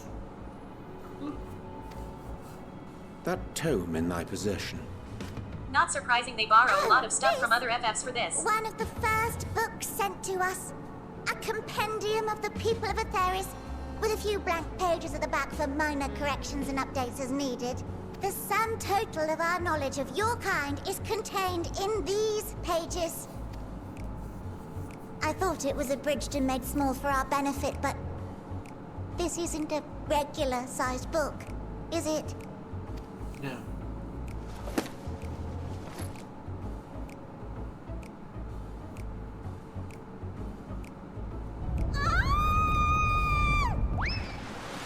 The Cords are based on the Hummingways from Final Fantasy IV being a race of small humanoid rabbits that live on the moon. Oh. From the FF Wiki. Building Way, can you hear me? Yes, we're all very busy. Oh, okay, so I was kinda right. I never played 4, though. But, yeah. I think I've seen, like, pictures of them or something. Change of plans. I need you to rebuild the domiciles at 1/3 the scale. All of them. Yes, all of them, and but me no buts. See to it with all speed. Perhaps you could tell us a bit more about your terrestrial collaborators. Yes, in due time. But first, I'd like to hear more about you, if it's all the same. I'd rather not risk any other complications due to outdated knowledge of our passengers-to-be.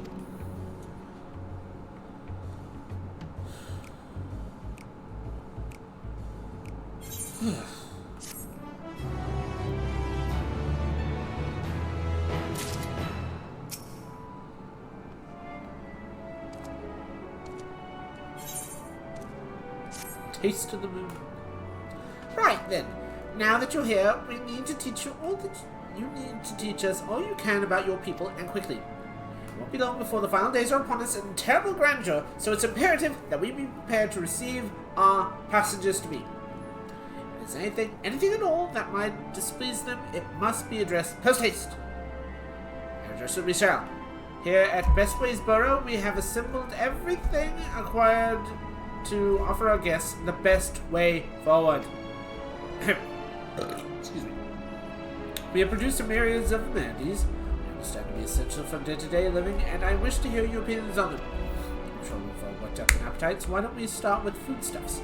Meet me in the curatorium, and we will see about filling your bellies. Okay, so, just to let you guys know, tomorrow, unfortunately, for those of you who didn't hear on Thursday, tomorrow, D&D session has been moved to the 23rd. There was something that came up, and we decided to move it back a bit. But yeah, that's the thing. So I kind of need to figure out what to play for tomorrow. I would assume Final Fantasy XIV, but if you guys have any suggestions for any other game you think might be a good idea, feel free to let me know. Got Adventure Quest 3D, Wizard 101, Minecraft. We could try Minecraft.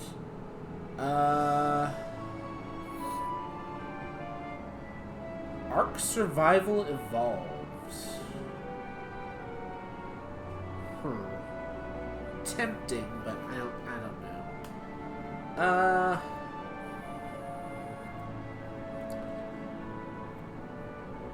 I don't really know. But yeah, if you guys have any suggestions, please let me know. I would love to hear what you have, think might be good before the stream ends. I could also have V Rising, Star Wars: The Old Republic, Raft. Could try Raft again. She does not want for enthusiasm. The notion of Aetherius rock to the core being matter of course rather concerning them. Nevertheless, let us take this opportunity to learn more of the Leporis and this vessel.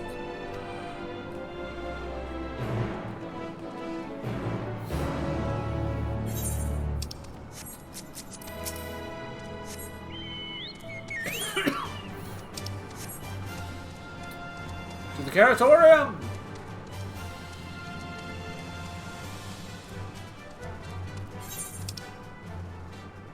Okay. So...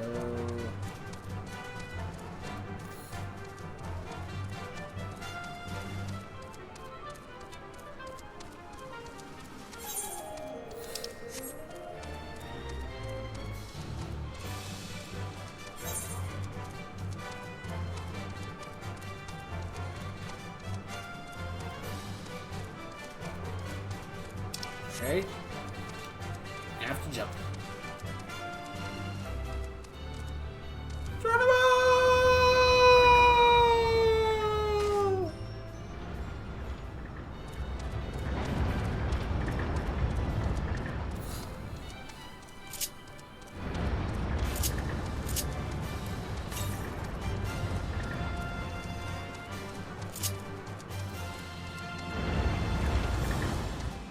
Territorium.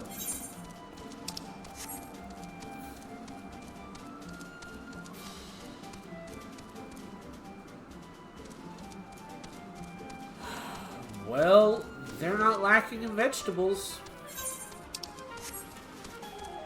That's for certain.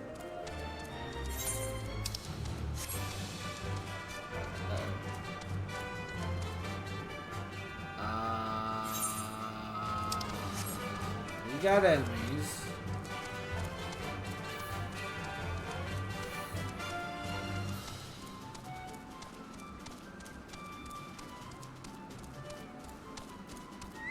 Cooking way.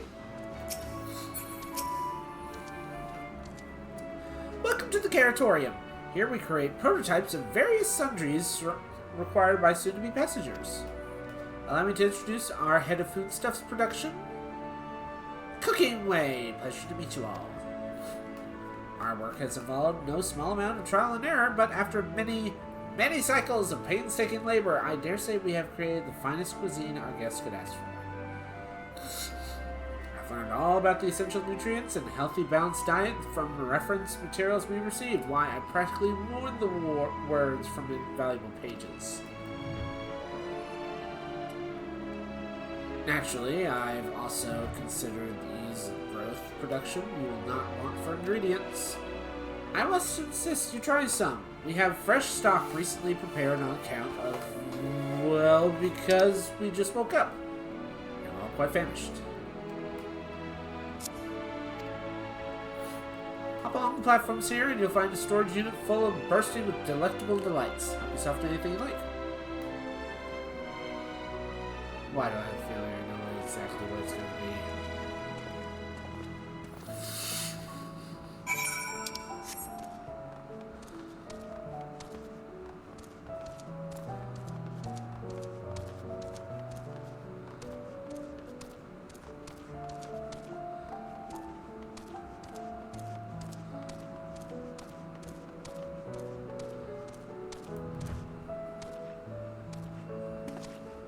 Carrots.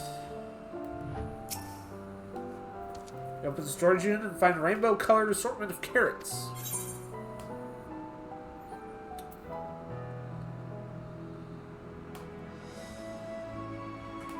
I better look this up.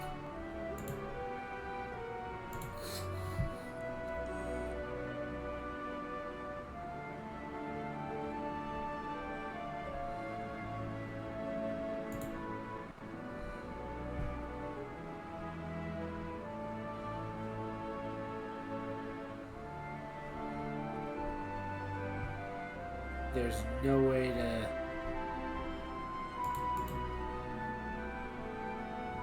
Okay. The unassuming orange carrot. From fawn to tip, no scratches or blemishes mar this immaculate specimen. Nonetheless, it is not for excessive lengths of girth. I think it was an ordinary carrot.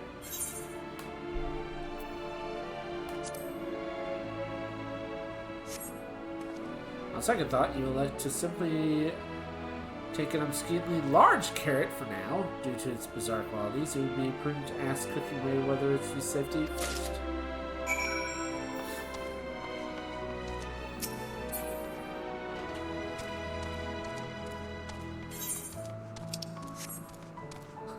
So it really didn't matter which one I picked.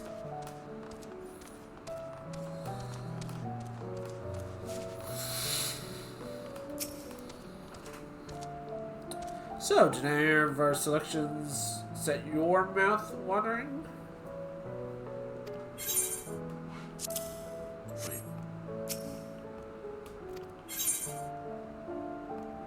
Even Vera are likely to swoon at the sight of such a grand carrot that or be offended by all those who assume they would.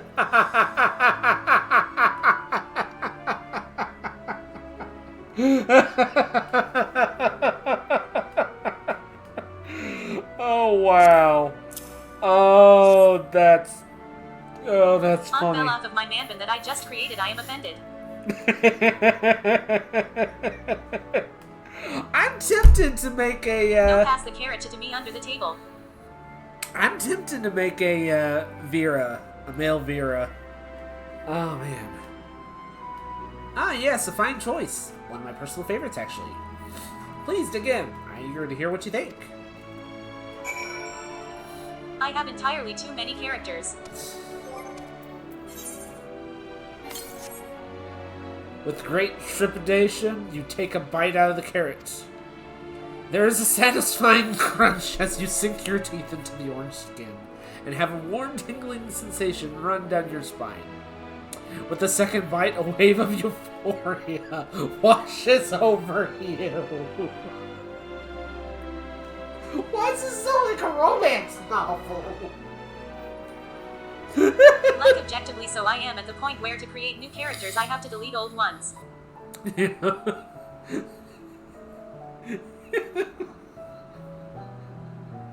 So much dialogue for eating a carrot.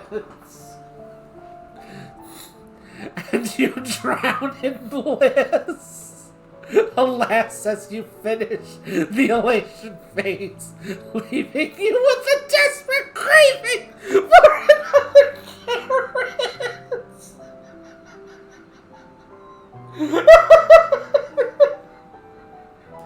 I mean, it is a surprisingly large carrot if you know what I mean.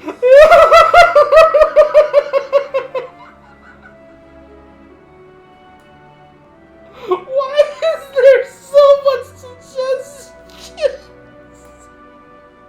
They knew what they were doing.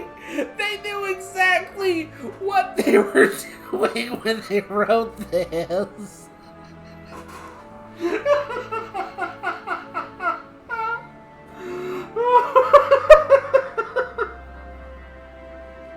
Oh, of course they did. Oh gosh. Oh.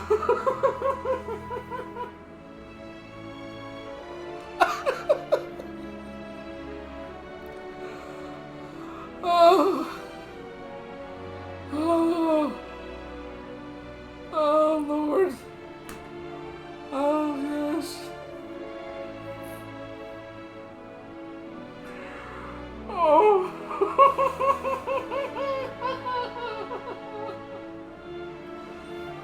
Why? Why is this in here? Oh. Carrot of happiness. Find yourself unusually good mood. Streams every Sunday through Wednesday at 7 p.m. UCT. Oh, I didn't need to laugh that hard. I did not need to laugh that hard.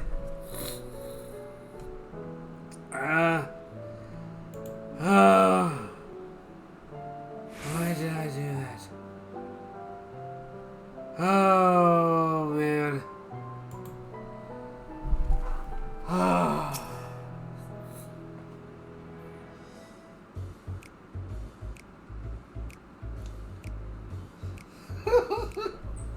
What'd you think? Unlike anything you've ever tasted, yes.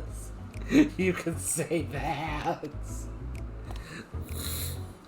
The carrot of happiness is so bursting with nutrients and guaranteed to leave you feeling satisfied.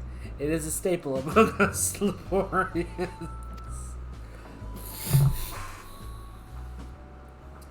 We have plenty of other varieties too.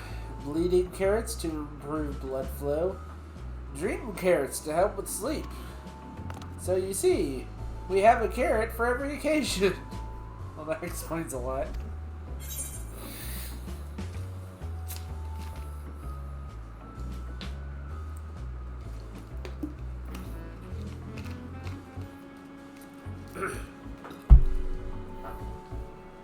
These carrots are extraordinary. Then why do you seem so disappointed? If they lack somehow, we need to know. I take it you two had a wide assortment of carrots to choose from and naught else?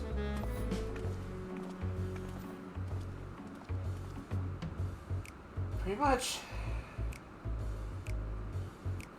If I may, what exactly did these collaborators share with you about cuisine and Aetherius? Surely you're aware that we have an abundance of dishes and foods you can immaculate. Of course we are, but, well, it was only quite recently that we established contact.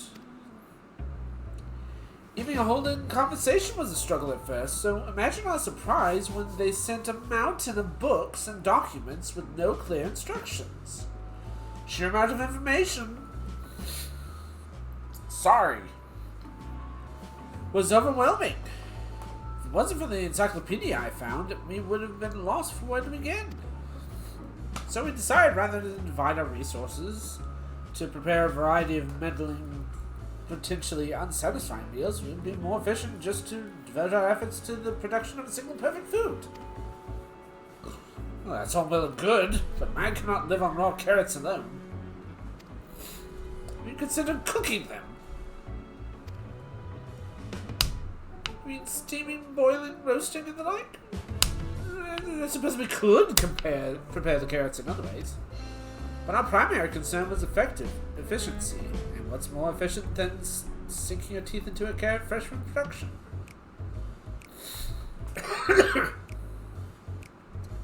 Rather strange approach from someone named Cooking Way, isn't it? Your name is Cooking Way, for goodness sake. Seriously! Well, technically speaking, Cooking Way isn't my given name. When first created, we were all named in the old tongue. You know, otherwise impenetrable parlance and the Watcher speaks. I love how Thankard and I had the same thought at the same time. Yeah. After we received great tome of words, a dictionary that is, from our collaborators, we learned your language. Adverbs, gerunds, present, continuous verb conjunctions, just the basics. Then we found terms related to our given tasks. Use them to form new names. Aren't they just helpful? No, not really. That does explain a great deal. Wherefore does thy deem such a change necessary? When the rest of your people arrive, we want to be certain that they understand immediately what each of us does. We'll never be able to pronounce our original names anyway. I see.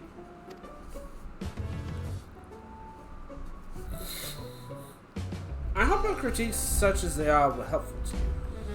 Though you should decide to preserve flora and fauna from the Therius as well, you'll be able to offer passengers a more balanced diet. Until such a day, when I pray come sooner rather than later, it would appear there is naught but carrots on the menu.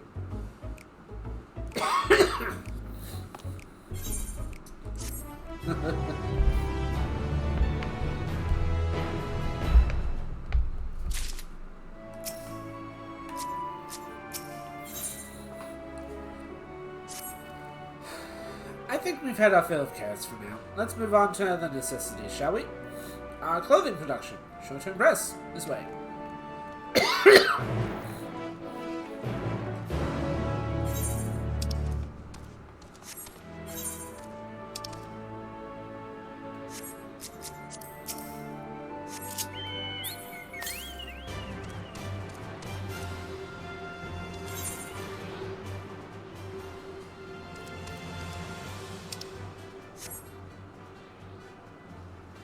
Ah.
Here we are, the apparel production station. We chose to employ more traditional methods for this task, creation magics. Heidelin, in her infinite wisdom, blessed us with the self-sustained affinity for magic her people possessed. We have other amazing talents, of course, and I know you're dying to hear them, but I will regale you with the details another time. That said, we did run into a spot of trouble at first. Our magic alone was not sufficient to see our work done.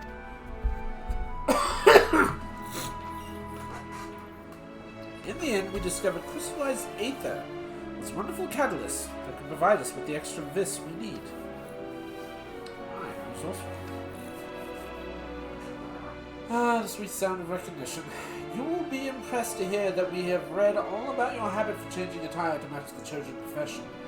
For the sake of efficiency, I presume this has also been taken into account with our designs. But I'll take my word for it, or you can simply try on our clothes. Make yourself known to the workers, and they will see to the rest.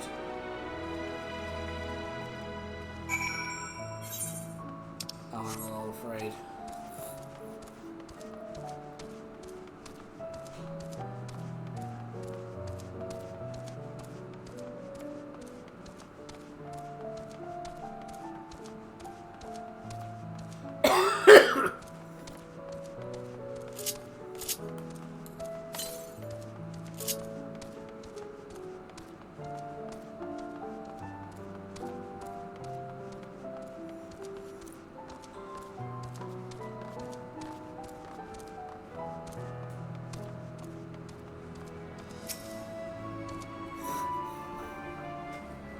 Ah, it's you. One of the visitors from Aetherius. Goodness me, Mappingway wasn't kidding. You really are smaller than a Watcher. Oh, right. You're trying on set clothes, yes? What would you like me to fashion for you today? An outfit that embodies my blood vessel. Something simple yet functional. Fashionable and refined ensemble.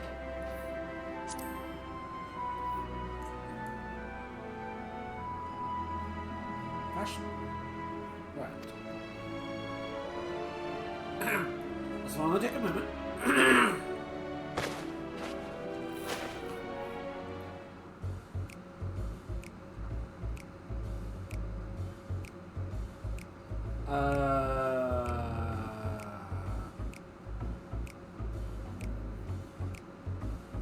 There we are. I'm finished.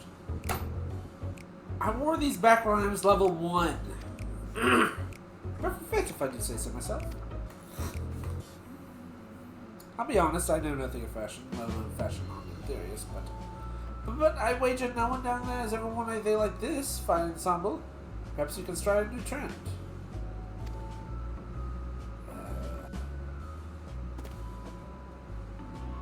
Would you look at that? Speechless! And here I thought you may not like it.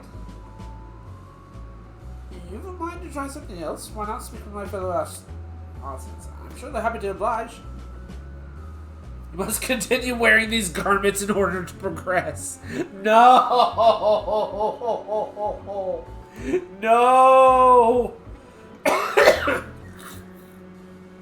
You will change back to your normal garments if you move too far away. Look to your map for a garment change area of effect. Speak with the restless Lepore to restore or prolong the garment change. Oh no. Oh, I look terrible. Oh my lord. Oh no. Oh please. Please, no. Oh, how I look horrible. Don't look at me. Oh, oh lord, is it? Oh. Oh. Not even the doctor would wear something like this.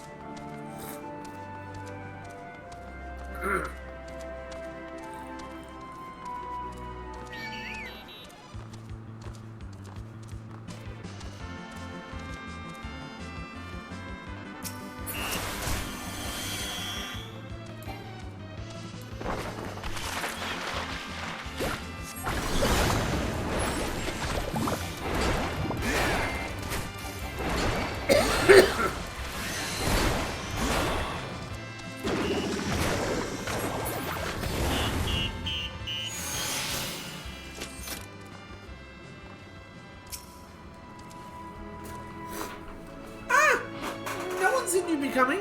How may I help you? You wish to try my clothes? Really? Of course it'd be my honor. Anything in mind? Anything with a little more flair? I think I can handle that. Let's see.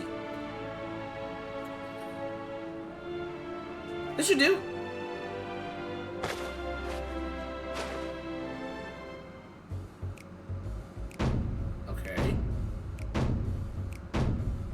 Well, that's even worse. Some of my best work yet. Times and tastes truly have changed. If it used to be so rare for anyone to request clothing with a focus on form over function. Thankfully, I had spare concept robes made from a different fabric.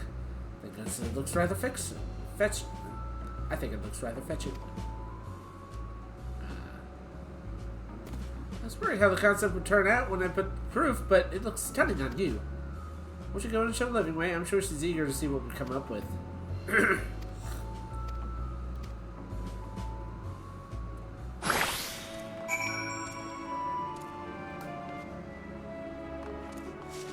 I'm gonna be honest with Livingway. Honestly, I'm just gonna say, I look hideous.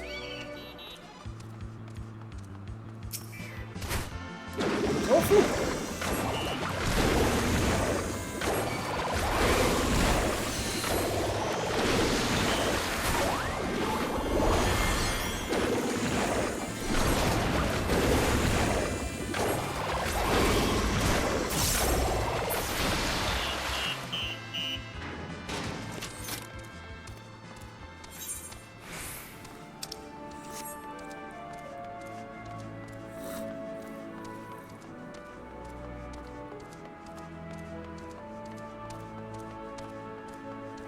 I'm curious what the others look like.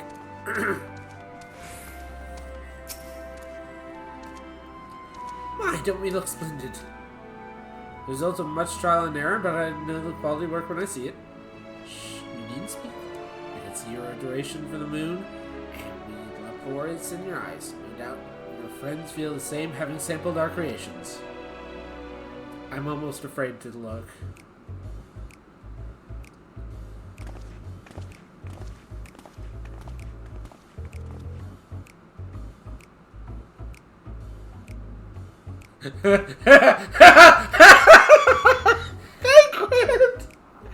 Okay, you actually okay. They insisted we sample all concept and we returned. Okay, yours doesn't look too bad. Verily, 'tis a symbol is most becoming. Really?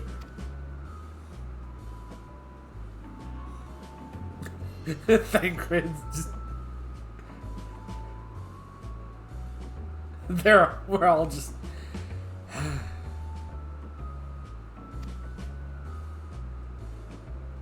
I think it's past time we return these clothes. Yeah.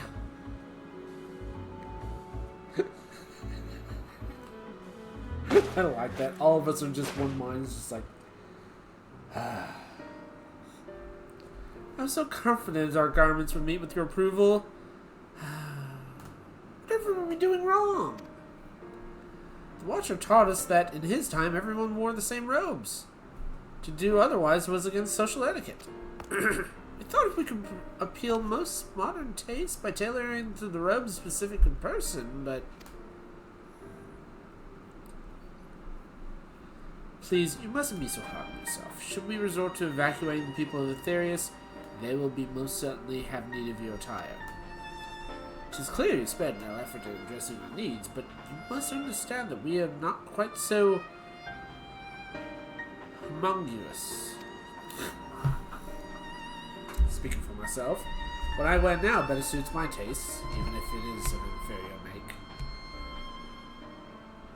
Excuse you! How dare you say that about Tataru?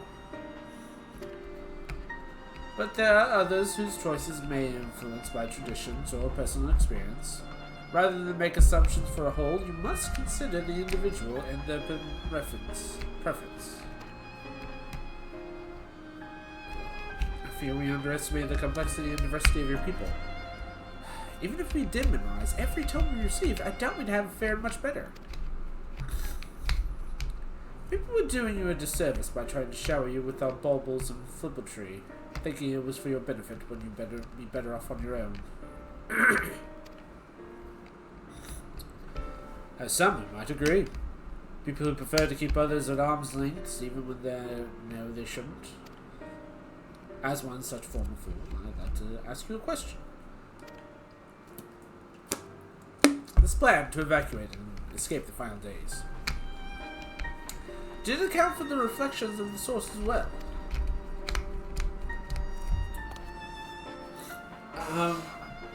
Not that I'm aware of. We were born of Hydaelyn's love for Aetherius and the salvation of its people on that star. And that star alone has ever been our aim. Surely it's better to devote ourselves for saving one world than to divide our efforts across 14 and risk failing them all. I suppose you're right. Livingway, might we leave to explore best ways? Borrow unattended? You've given us much to think about. Why, certainly. Until later, then. Oh, crap, I did not realize I'm already over my 3-hour mark. I was laughing so hard.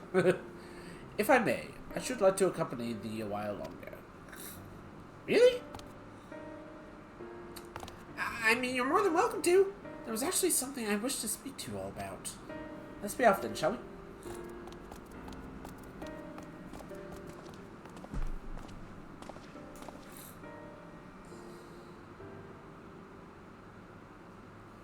Huh?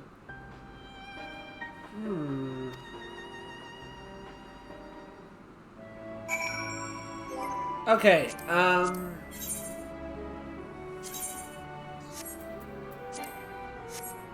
so, unfortunately, that's going to do it for tonight. Please stay tuned for announcements, everyone. Thank you all so much for joining me. I deeply appreciate every single one of you. I really hope you enjoyed the stream. Okay, thanks for stream. If you like this video and you want to see more content, please feel free to hit that follow button. Make sure your notification bell is on. My normal stream days are Sundays, Mondays, Tuesdays, and Wednesdays, around 7 p.m. U.S. Central Time, guys. Please don't forget. I have a YouTube account. It's on the same name. Check it out. I archive all my videos at the end of every week. I also do have a Discord. Feel free to join that, please. I really would appreciate it. Again, as I have said before, Monday, the original plan for playing D&D is unfortunately being held back until the 23rd due to some last-minute changes amongst all of us. The DM had to switch work days because of a family get-together, pretty much. So yeah, the 23rd is going to be the next session of the Odyssey of Telos. I have no idea what to play for tomorrow. I really don't.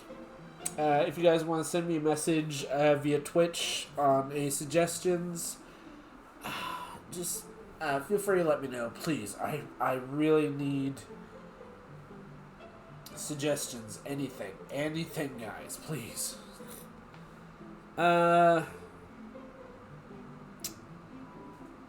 Honestly, everything this week is kind of up in the air because I really don't know.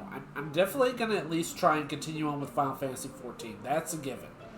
Like, I'm definitely continuing on with Story Quest. I'm going to continue on until I get to Dawn Trail. That's a given. I just don't know what else to play. I really don't.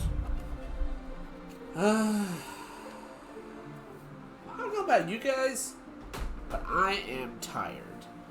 And let's find someone to raid. Who's here? Who is here? Who is alive? Show me.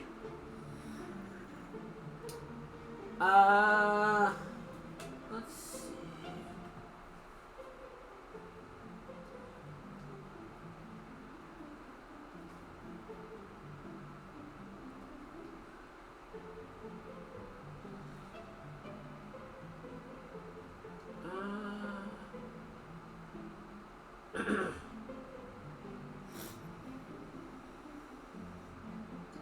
Vicky Bunny Angel, sure.